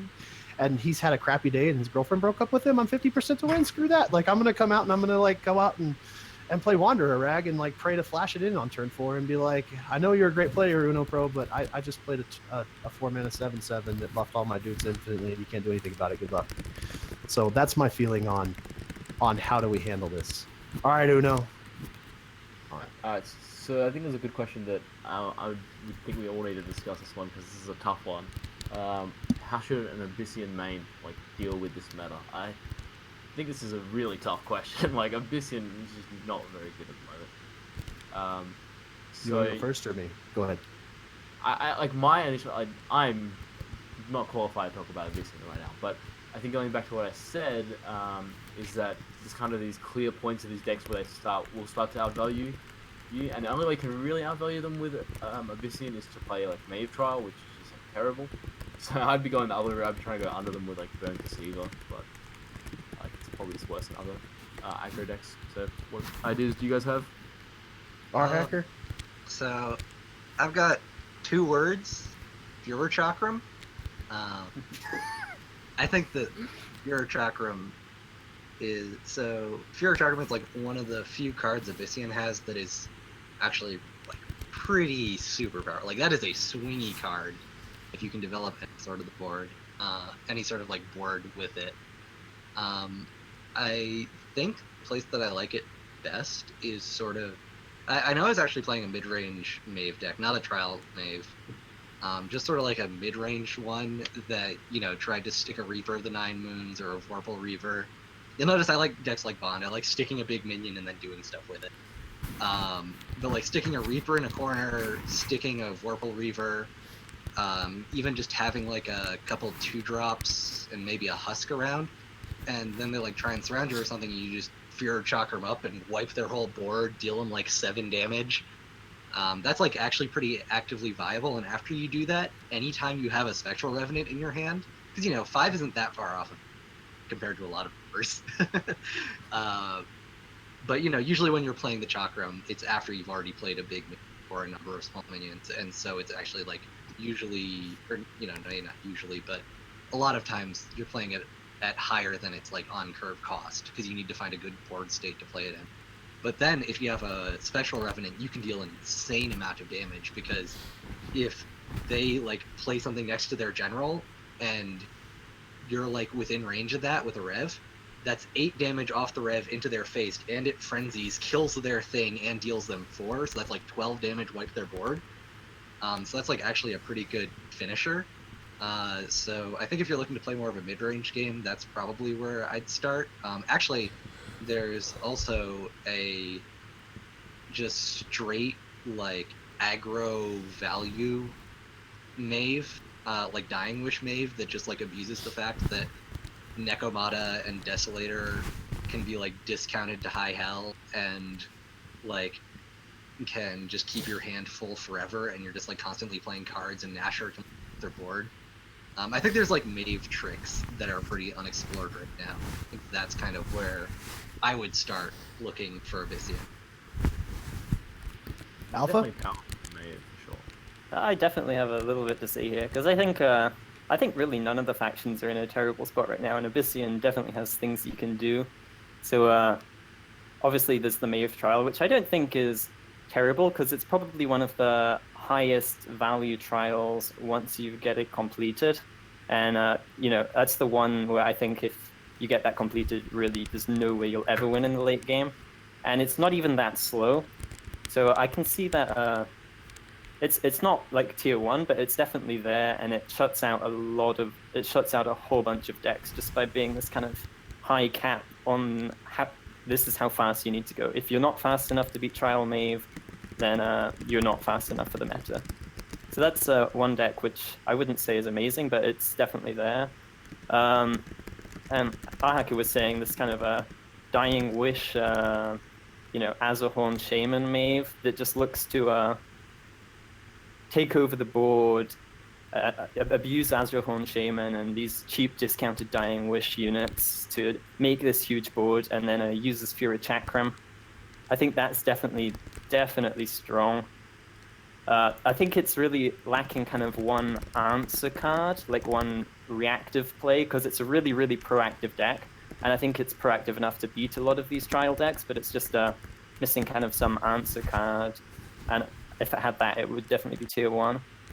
I think aggro Cassiva is definitely also another option you can do. Maybe not right now, but maybe in a few weeks, because I'm expecting we'll see kind of a shift to more aggro decks to counter these slower trial decks. I'm expecting we'll see more of this combo Ragnarok, Burn Starhorn, aggro Reaver kind of decks, and I think aggro Cassiva just as an aggro deck that beats other aggro decks because it runs more healing. I think it will definitely have a place there. So aggro Cassiva is not something I would count out either. And then as far as Lilith goes, there's kind of this deck which is not come to fruition yet, but I think it shows some promise. I've been seeing whispers around as a kind of a slower swarm deck that uses a Wraith Crown to make these you know, to make 3/3 Wraithlings and then Fury Chakram, and instead of going for Dying Wish Hyperswarm, sorry, not Dying Wish, like your traditional Hyperswarm where you use Deathwatch Crescendo and Soul Grimoire and use Dying Wish or Deathwatch, there's definitely a bit of exploration to be done in kind of this slower, bigger swarm with Wraith Crown and Fury Chakram. So keep your eyes peeled for that in the future, I think. Stop telling us how to beat things. I just want one deck list. One deck list that I can be better than every. Wanderer. Just keep playing Wonder. Easy. Pick 40 draw round one. cards. Keep playing As long as Wanderer. one of them's Wanderer, you're fine. All right, guys. Originally, we had scheduled the show for about an hour and a half, and but we're kind of looking in here, and I think all the guys are kind of enjoying what's going on. We got a chance to check with RHacker and Alpha, and we're all good to keep going. I certainly am as well. Uno, you okay? You okay, buddy? Or... All right, no worries. We got about 30 minutes before the tournament starts, and before I really get going, I want to encourage everybody in chat to, and this is something you don't hear very often, but tab away from the stream, and then go to Battlefly and check out the Duelyst Melee tournament, and there's a little button that says sign up, and you should press that, and then follow the instructions thereafter. Okay, and we just told you how to win tournaments, so you're already in great shape. Like you just had a primer for free from some of the absolute greatest players in the game on how to go win a tournament. So go put those into practices real fast. Just go Wanderer. Battlefly. Yeah, go play Wanderer Riva. Go play Wanderer Riva. Sign up Wanderer Riva. Wanderer Rag. Let's go. If you think you need to get lucky to win, then go the Wanderer Rag. That's what I'll say. So if you're GGH, go play Wanderer Rag. Uno, do you want to grab another I still question? don't play Songhai. I still don't play Songhai. Shame on you. Wanderer Reaver's not really a Songhai deck, I don't think. Yeah, I know, but you know, I gotta. At this point, it's a bit of a meme, a joke, and a principle. So I like to forcefully limit myself, I guess you could say. But sometimes it lets me come up with good ideas. Dude, join the capitalist nation. Join us. Come. It's okay. Uno's gonna find another question while he's doing that. I'm gonna dig around and say. I've actually found a question that I have an interest in answering. Oh, okay, cool. Give me just 1 second. If you're an Abyssian main, question your life decisions. That's my advice to you. All right, RHacker, what do you got for us? All right. So the interesting question that I saw right after saying I don't play Songhai, is the question of, is Ebinox viable? Or, I forget what the exact question is somewhere. Let me scroll up. But is that Ebinox? Yeah, what's like the best way to play Ebinox? And I think that's actually the deck that Monk Business actually beat me with in, I think it was the Ostrakhan tournament or whatever, in the finals of that. So he obviously got all the way up there. And Monk Business is a very good player. I don't think this deck is incredibly easy to play. It's his like Titan Ox that plays no spells, all minions. But one of the things that I realized is I don't think I've played against a deck as Wanderer where I felt more at a disadvantage than against that deck. It just played like constant giant threat after constant giant threat. And I'm a Wanderer deck. I like play a mid-rangey game, and so they're able to like put up walls of like fairly sizable minions, as well as playing cards like Eternity Painter to deal with my Wanderer, or just throwing big minions into my Wanderer. They play Key Beholder, which is pretty hard for like at least the RAG versions to answer because it's just like a ranged minion. He was playing Reva, so it's also making Heartseekers or whatever. But then their trial actually oftentimes can outvalue your trial. Because they get to make a huge tempo play where they play like a 7 or 8 drop, like kill your guy with Dagona or dispel your board and dispel all your that you've been building up, or dispel your Heartseekers if you're under a Reva. Or just like Dagona, eat your guy and then play a 5/5 too, and then all their things afterwards is just like pinging your stuff. So I think that is the most viable way to play Ebinox, but it is not incredibly easy. Monk Business is a very good player, but I think if you get experience with it, that deck can actually do pretty good for you. Fantastic. If you had to pick a spot where you think it fell right now, where do you think it would fall? Honestly, I don't know because I've only seen one person play it. I think I played against it one time the day after, and I beat it. But I think that is a deck with potential that is largely on the. All right, fair enough. Oh no, did you grab a question out of there yet?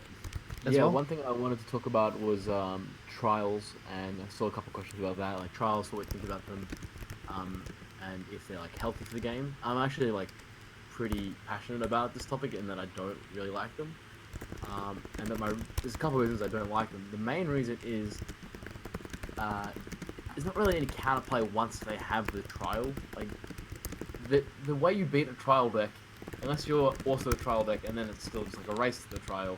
It's like you just kill them before they play their trial, because the trials are so much value that the idea is that you play your trial and then you win the game. When my vanilla opponent starts to have all their walls be massive, like I'm not thinking, okay, how do I play around these walls here? I'm just like, yeah, I'm absolutely screwed unless I kill them very, very soon. And it's kind of like that for all the trials, I find. There's obviously like some counterplay, but it's the same thing. Like there's so much inevitability. Where I'd rather it actually was something like they get powered up heaps, but I can still find ways to beat them. They're doing something really powerful, but there's ways I can move around, and maybe I could still outvalue them, or I could do something else. And I also don't really like that you can't really stop them from getting the trial. I think Sarge is probably the healthiest in this regard, in that you can stop them getting to the other end, and occasionally that comes up with some interesting lines where I will do some really weird minion positioning to stop a silhouette tracer from being able to jump over me and run the maximum distance. I'd like to see more like that, and even the Trivian Troll, like it's still pretty hard to stop them if they're playing silhouette tracers. But I think that kind of thing should be more like a trial. Like a trial is something that you need to put effort in, and someone will be trying to stop you. So I think that's kind of what I'd like to see. I'd like to see them tone down in power more and make it more about more counterplay to stopping them getting the trial. Because at the moment, they're going to be able to play their cards, like play this many minions. Like you don't stop that, you don't really interact with that. So that's kind of my issue. I'm not sure what you guys think though. Ah, shoot, man, that's that one you blindsided me. Like, you really did. Like, I agree with you on principle, but I don't want to see Wanderer go away, so I don't want to publicly admit that. Well, Wanderer is like completely different to other trials as well. Like you do the trial in the deck building screen. That's right. It's almost like a completely different thing. Like I don't even think of Wanderer as a trial. Wanderer, you go out there, man, and it's so gorgeous. It's so beautiful because from the get-go, I know what I'm doing. I know what I'm doing on turn. I know what I'm going to do on 2 mana. I know what I'm doing on 3 mana. I know what I'm doing on 4 mana. I know what I'm doing on 5, and I know what I'm doing on 6. And it's just like people who are just like, the deck's inconsistent. Like they're nuts. They're nuts. Like they've got something wrong with them. Like that deck is so planned. Like that deck has a better plan than just about everybody else from the get-go. But the other trials, I kind of agree with you. And I actually, if I had jumped in on the Abyssian question, I would have also said that if I jumped in on it seriously, I would have said that that I think the Abyssian deck list that rushes the trial is the best Abyssian deck. It's the one I want to play the least. Like the one that just has like, what is it, like 22 sacrifice spells or whatever. You guys, I'm sure you guys have seen it and played against it as well. I think that's the best version of the deck. Like the one that doesn't try to do anything else, just reduce the sacrifice spells, blast them all onto the table as fast as they can, and then use all this like little crap minions to flood the board once the trial's active. And I think they're like top end is like the Abyssian sister. Like I think that's the most frightening of the Abyssian decks to play right now because it happens so fast and there's so little you can do about it afterwards. So I agree with you. I think the trials do need some kind of adjustment where they're a little more preventable in some way. I don't know exactly how that is. Here's an idea. What if we say if you get dispelled, your trial resets? You have to start over. One might be pretty terrible. All trials are if that was a thing. I mean, you change them so they don't win you the game once you have them. Like, if you have a deck that like consistently can kill around like turn 8 or something, or like turn 10, like you're a slow deck, and you're versing an opponent who consistently completes trial on 7, like, what the hell do? You don't have that option to go for a kill beforehand. You're not going to outvalue them after the trial. Like, the trials just win you the game at a certain amount of time. It's like all the trials are basically like the card doomed on a minion. So it's just, like you play them in a few turns, you're gonna win. I can also. Go ahead, RHacker. You're good, buddy. No, I was just gonna say. Also, I think the best way to reduce the amount that the trials are played is to release a new set. Not necessarily even because the trials will become less powerful overall, but people like playing with shiny new things, and the trials are still the most shiny new thing we've got. But it's kind of like where these old decks come back. Like, some stuff like I'm sure Wanderer wouldn't go away. That's like top tier enough that it would stay. But I feel like a lot of the trial Mave decks are kind of coming out because people are like, hey, I can actually like work this and do this. It hasn't really been done up until like this month in the meta where we're seeing a bunch of trial Mave, and I don't think it's gotten meaningfully better. I think people have found decks where it works, but I think part of the reason for the density is just people with these new things. And so we're getting towards the point where we expect to see some hint of a new set coming out. So I think that once a new set comes out, we will see a pretty big reduction, even if they get better, which they probably will get better because new cards are coming in. I think we will see a reduction in how much they're playing. Like, they're not even that good, right? People just play them because it's fun. Like, I don't think any of the trial decks are particularly good. I have no issue with the power level of things. It's just that people play them because they like some are okay, but I think people just play them because they want to play trial decks. And that will just like inherently block out decks that aren't fast enough to kill trial decks, or like cannot just like go super over the top and live through the trial. So they kind of just block out archetypes even if they're not that powerful because so many people just play them. Yeah, fair enough. I mean, if the entire game is metagame is dominated by mid-range decks, like you're not gonna sit down and be like, I should play the deck that's most vulnerable to all that. Yeah, that's kind of my issue with the trial decks is just the fact that they exist, even if they're not popular, just the fact that they exist and you'll occasionally run into someone on ladder means that playing any kind of control deck is like a lot worse in Duelyst now. Like even after we've had the new expansion and you'll run into a trial deck every 10 games or so, I still would never want to play control anymore. Like say like my old Wizard Brome deck that just controls the board and wins on turn 2000, right? That's just not a thing anymore because you run into these decks where there's just nothing you can do. Even Yeah, Wanderer absolutely. and Fault do that as well. Like they're just inevitable. Like Fault is kind of like a trial in the fact that like once you play it, eventually you're gonna win. Like you can't outvalue that card. Like Wanderer and Fault, we said these were like the best 3 decks, and they all just have this thing where like you just can't outvalue that. You need to kill them at some point, like after turn 6. Like you need to get on it. You can't just stall out the game and drain them of resources because it's just too much value. And I think that's like a conscious decision on the part of CPG as well, is that they kind of wanted this hard cap on the length of games. Yes. They never wanted games to go more than 20 minutes, so they've introduced these trials to stop any kind of control deck that wants to go that long, just because, you know, they want their lightning fast gameplay, right? I mean, And that it's was just a design decision. that was publicly stated. I mean, they said that. Yeah, they openly said that. What, year and a half ago, whenever I was playing, they made the comment like, we want to reduce the amount of time that games are taking. And I was like, but I want to play Dominate Will. Play Gauntlet. Dominate Will's pretty good in Gauntlet. They didn't listen to me. They didn't listen. So Alpha, you had a question that you thought was pretty good. All right, yeah. So I'll just answer the question I thought was not that great, which is the best mech deck, and that's going to be Mech Star Home for free. But then, okay, so I actually wanted to talk about. Do I see the Swiss format? Mech Titan Brome. That deck. Okay, if you actually want me to tell you why Mech Star Home is the best deck, it's because Oh, I'm going into this. So. you can flash out Silver and give all your shit force field, and that's why it's the best deck. Yeah, but you can play I don't know. Silver's a really good card. Like, just, I don't know. I've played a lot of variants on Mech, in its new form and its old form. Silver, you don't need to flash it out. Like, yeah, it's good there, but also in, like I was saying, my personal favorite Mech deck is Mech Brome. And actually, Mezelgy made top 16 playing Mech Titan Argean in the Trials of Mithron tournament. So it's not like it's like, oh, this deck hasn't shown any results. It has shown results. I mean, Mezelgy didn't play Wanderer, and that's why they didn't win. But, you know.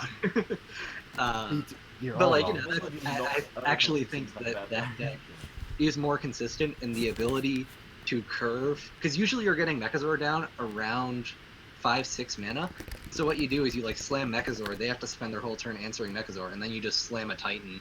And like that amount of tempo is enough to just steamroll most decks. There are ways to play around it. There's like things that can beat it. You can out aggro it, I think is like what I found to be the easiest strategy. But that's like a pretty big top end, even in a trials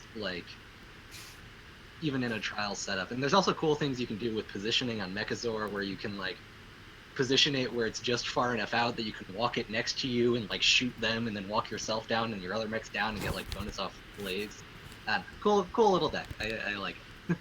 You're all wrong. Riva Mechazor is the best by far. It's the king. Sometimes, dude, all I ever wanted to do was give Mech Rush, and that hasn't changed in 2 years. I don't know. I think my answer was maybe based more on I've mostly played Mech as a fun deck, and Mech Starhorn, there's just so many things you can do. It's an awesome deck to play. It's really fun. That deck does go over the top in some pretty wonky ways. Oh yeah. In the upcoming episode, we'll settle this argument by all 4 of us. We'll just have a round robin tournament with our favorite Mech deck, and the winner will be crowned king. So, literally once, I'm pretty sure I've actually made a Mechazor, so I've got no opinions. Oh, yo, I have played... I know it sucks now, but just delete it. So... But Alpha actually did have a real question that he was going to jump. I can't talk about it anymore. Yeah, so I wanted to talk about, do you see the Swiss format becoming more popular in the tournament scene? And I think my answer to that is probably going to be yes, right? Because clearly we've seen the tournament scene with these single elimination, double elimination tournaments every week hasn't really panned out.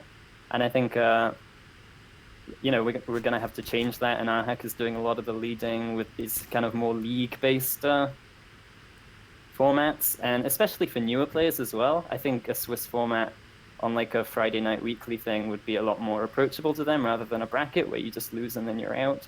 So I think you're onto something there, that the Swiss format is what we're going to be seeing some more of. And I guess actually, while I brought it back to the tournament discussion, I think one thing that would really help new players getting into these weekly Swiss tournaments, say, would be some in-game tournament support, even if it's just like a little tab, like how we have the watch tab going to streams, maybe a tournaments tab, and it shows you all the Battlefly tournaments this week, right? I think that would go a long way. Should that be relevant? Like, Friggin'. Go ahead. Sorry. I was just gonna say, because you know, we talk about, oh, it's so easy, just like click, click, click, like, you know, sign up for a tournament, there and you're done. But you know, Battlefy, if it isn't something you're used to, is a new thing you have to sign up for. It's a new like world you have to get yourself into, like putting yourself into the shoes of somebody who hasn't done it before. And even if for somebody who has, like a lot of people, up until very recently, they didn't have the ability to modify your decisions. And so people would only join last minute because it's like, I don't know what decks I'm going to play. I don't feel like unjoining and rejoining. Or like when I get to the sign up thing, especially if I'm newer, I'm like, oh, I put these in, it's locking me into whatever decks I have here.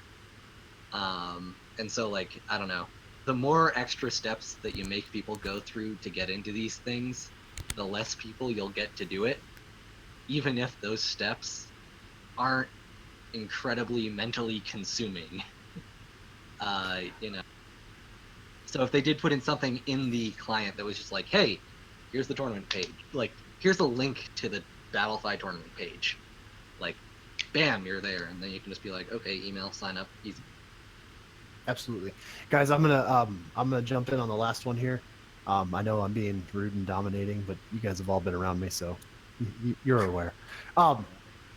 So I'll talk first on this one, but only so I can give you guys some time to think about it a little bit. Okay. So here's our last little bit. We know that for the most part, CPG, Bandai, what they've done in the past to try to grow the game, to try to draw players in, has had varying amounts of success. I think that's the politest way to put it. If you have a game like Duelyst, and this is just my personal opinion, and your guys' chance to talk here in a second might be to say that I'm wrong. I think that it has to be a community-driven game. I think that you have to take the community, and the community has to figure out the solutions to the game. Balancing stuff, that's still on CPG. There's not a lot we can do that. We can go and say we don't like this, you should nerf it, and maybe they'll listen to us and maybe they won't. We could say, hey, this card should be buffed, and maybe they'll listen, maybe they won't. That's still their job, is to make a good game to play. But in terms of the growth of the game itself, if you're a Duelyst player, if you're a Duelyst enthusiast, the responsibility of growing the game is inevitably going to end up falling on us, and that's just my opinion. And if you agree with me, then what I'd like you guys to kind of think about is to say what you think maybe the community needs to do to help players grow. I'm going to jump ahead and say that I don't think that behavior is an issue in Duelyst. I just don't think that's the case. I mean, we have our bad apples just like everybody else, but honestly, like most of the people that I talk to in Duelyst, and maybe it's because I choose not to talk to dicks, but most of the people that I talk to in Duelyst are very well-educated people who often are very intelligent. We were talking earlier. I've worked 4 or 5 different careers that require degrees that are all over the board. Every time I've talked to Alpha, he always has a fantastic opinion about what's going on in the metagame, or what minor adjustment needs to be changed, or what deck list is really where you need to work with. RHacker's the same way. Uno I just met, but I've seen Uno play, and I've watched him make decisions that a grandmaster at chess would be happy to make himself. The Duelyst community is a very intelligent community. They're full of intelligent people. And I think one of the things that's a challenge for intelligent people is always kind of stepping back and figuring out what should they do, because intelligent people make mistakes that really screw things up too. That's one of the natures of things. And so I spent a lot of time thinking about, if you are a member of the Duelyst community and you think that and you believe that the community should grow, what do you do to try to help that, to try to do that? Like, most of us don't have 3 million viewers on Twitch or YouTube. That's just the nature of it. We don't have 3 million people to draw on. I don't think anybody here does, but we don't. You know what I mean? And I don't think most of us have somebody that we can reach out to that has that can plug the game. I do think that if Duelyst gets exposure, that people will realize how great of a game it is. You very rarely hear people talking about how the game is unbalanced and they need to leave. So we've got a great product. Like, we've got a great game for people to play. how do we get them to play it? How do we as the community take on that responsibility? And should we have to? So Uno, I'm gonna jump past you. We're gonna go Alpha first this time, and then Uno will get the closing remarks. All right, so yeah, I totally agree that a fair portion of the responsibility for a successful game falls to the community, right?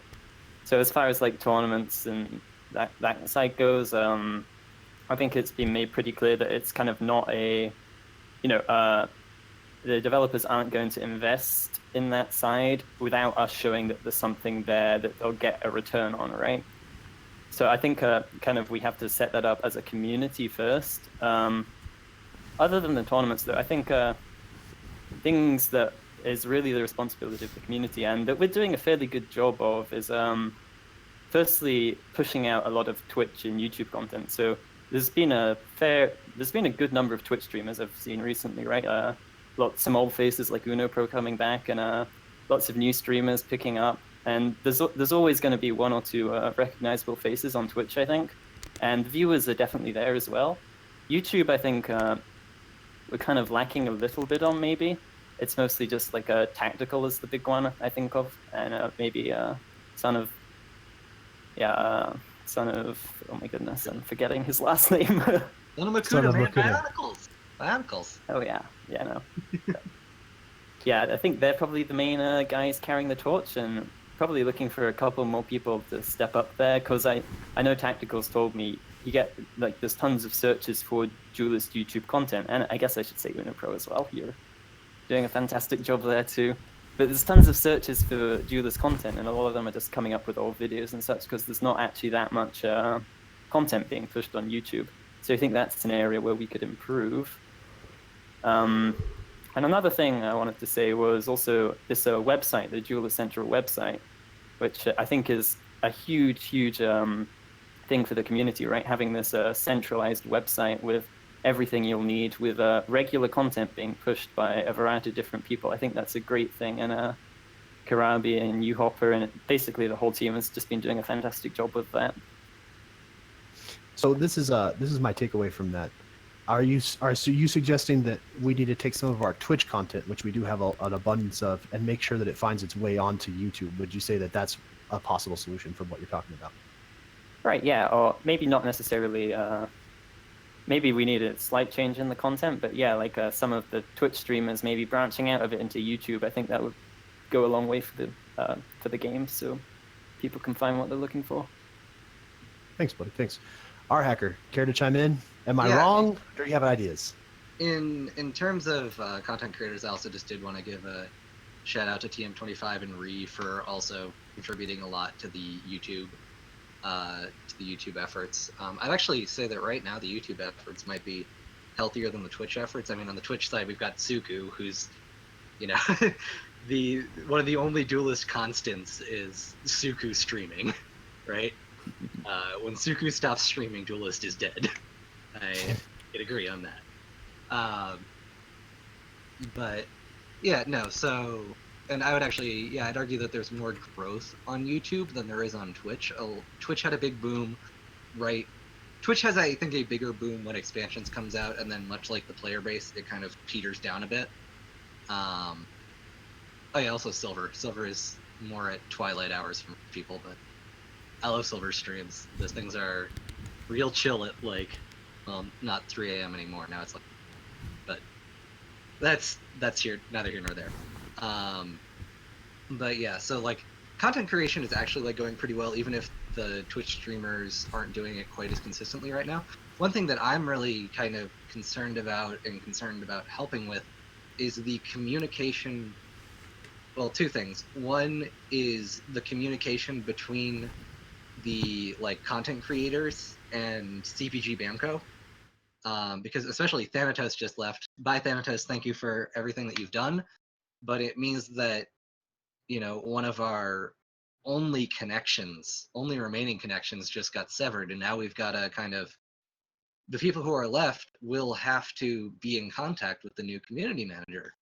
And so depending on how much contact they have with us, that could really help or hurt this connection between us, people who want to grow the community a lot, and them, people who are in control of everything, is if there isn't good communication, then things can kind of really easily fall short. The other thing is that I'd really like to get communication between the content creators, and I think this is something that Duelyst Central is great for.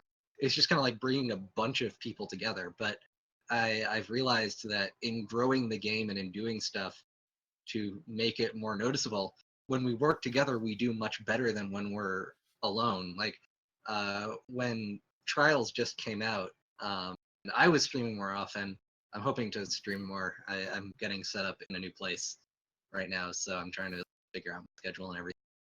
But when that first came out, like me, Tactical, Ghostly Tuna, Skarzig, Fate, all kind of got together in a group, and and Silver, all got together and kind of had this like almost cyclical passing of hosts between our channels. And it just made it so that, we go on and we're getting closer to partner. And I think it did help Skarzig get partner a little bit. He was also very much helped by the front page host from Bandai Namco when the set released, which is a big thing that they can do for people like us, is be like, hey, we're going to put you on like the front page of Twitch, because, that boosts your viewers from like, I don't know, maybe 30 to 40 up to like 100, 120. And then, you retain some number of those usually. But, that spotlight put on you as a content creator by the parent company really be helpful.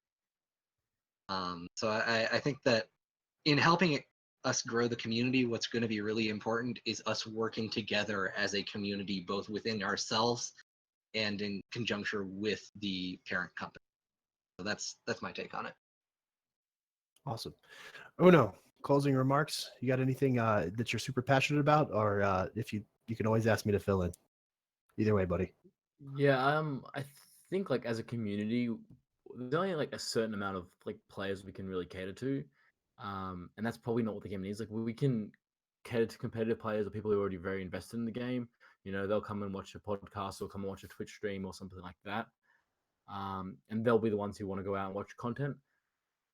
But at the end of the day, I don't think the real issue with Duelyst has ever been not enough content. Like there's always been good streamers, and yeah, sometimes there's not that much YouTube, but I think the issue is people just don't know about the game. Like I talk to heaps of different card game players or whatever, and I can tell like if they actually played this game. I mentioned that I play this game when I go to Friday Night Magic, and not a single person has ever heard of it. Or they're like, "Oh, isn't that card game?" Or something. That's it. They don't know anything about it. So I think it is more of an issue with like kind of advertising from Bandai. So like, there's not really too much we can do about that. I think we just need to keep kind of kind of putting out as much content as we can. Though what I would say, I think from the community perspective, I think a focus on bigger events, even if they're less often, is kind of something that I would try to emulate. I feel like at the moment, like a weekly tournament, no one's like gonna care. Like on Reddit, like no one's gonna make a post saying congratulations to the person who won this, like, and just talk about what happened in the tournament. They might make like the person who won might make a deck list write up or something, and that's good. But I don't think anyone actually is going on there to discuss the tournament. Whereas I think if you did something like every couple months or whatever, you ran a big tournament, like get people with like webcams, get a good layout, get commentators, get like prizing. If you can like make it a big enough event, you get more support from Bandai. I think having just a big event that people actually just want to talk about is something that will help a lot. And because at the moment, I don't think like most players would care about watching a tournament on Twitch that happens every week and gets 10 viewers or something like that. I think having big events that people can strive to be a part of next time is something really good. Like I know right now, Gwent is having their Wild Hunt thing, where it's just a community has just like organized a LAN. Like obviously, I'm not saying Jules can really organize a LAN, but having a big community tournament that people will come towards and look forward towards, and it doesn't have to be a super regular thing, but just so that people, there's a discussion thread at the end of the tournament that you can post on Reddit and say congratulations to this person, and the comments is a bunch of people discussing what actually happened in the tournament, and just trying to get the idea of the tournament scene out there and something people can watch and follow. Because I think people aren't going to go out of their way and watch and discuss a tournament that had 10 people. I think that's just pretty natural. But if you have a big event that happens once every few months, then I think that's something that can kind of grow the scene a bit. RHacker, you want to respond, or are you good on that one, bud? I actually got a little bit distracted. You're good, buddy. I'm good. No worries. Alpha? I think you're quite right that kind of the community needs these big pillar tournaments every few months, or fairly irregularly, but with good casting, good support, just huge events that people can talk about. But I also think that's not really catering to the newer tournament players, the people we really want to get into the scene as well. I mean, sure, yeah, they'd love to watch that, but I think they also need to have an outlet to play in these smaller tournaments without like big names coming and taking all the orbs, right? So I think that kind of needs to be both big tournaments with big names and then smaller tournaments for newer players to get them into it, right? And I think that'll really be what helps people stick in the game. Fantastic. I actually do have a kind of closing comment on that sort of thing, which is that a lot of times I've seen it been built up as like, oh, there are tournaments, and even the Bandai sponsored one was that there are casual tournaments, which is for people below Diamond, and then tournaments for people of Diamond to S. I actually think it's really important to keep people in Diamond, and to an extent, even people in S, because I feel like a lot of more regular tournament players will be culled from Diamond than from Gold. And I feel like that might be who we're missing to push these tournaments to maybe like 70, like, 30 to 70 players, is if we can get Diamond players more interested. I think that the Gold or lower players in general will probably be a little bit off put from the tournament, because they'll be coming in being like, there's no chance of me winning, so unless there's some big incentive for like a giveaway or something, they're not likely to do it. But I feel like if we could have like, Diamond level tournament, that might be an interesting take. Getting more competitive players who kind of have proven to themselves that they have the potential to be good, but haven't had the chance to really showcase it yet, because they're just getting beaten out by the same 10 people who always win tournaments. That's my final little take on that specific part of making tournaments for newer players. No worries. Guys, for those of you who've been watching and joining us, thank you. We actually had a remarkable number of people join in and watch in on this. I don't know how the rest of the cast feels, but I'm certainly very grateful and a little surprised. Thank you guys for coming in to hear what we say. In true Duelyst fashion, I hope we left you with something to think about. That's always the goal. Duelyst is not a game for the simple-minded, in my oh so humble opinion. So I really do. That's kind of why I picked a more serious topic right at the end, is because I wanted to leave you guys with something that that maybe you could carry away from it. And I think that that's the spirit of the game. And I do think that there are many bright minds in Duelyst who will eventually just bump into something, because that's the way it happens for a lot of us. Is you spend your time, you think about it, and then all of a sudden the answer just comes to you. And I just keep waiting for that to happen on Reddit or on one of the talks that I have with some of these guys privately. So Uno, thank you so much for originally suggesting this. It was a fantastic idea. I'm really glad that I got to be a part of it. Alpha, RHacker, guys, I get to talk to you guys more often than not, but I love hearing from you guys, and thank you again for joining us as well. Everybody, we will see you around, whether you're on the ladder, whether you're playing the tournaments, or whether you're here listening to us pontificate about life and Duelyst and everything in between. Guys, thank you so much. We'll see you again soon. Also, pay attention for tournament stuff coming up this week. Sign up for it when it comes. Good catch, RHacker. Final plugs. All right, guys, take care. See ya. Thanks, everyone. Thanks, always.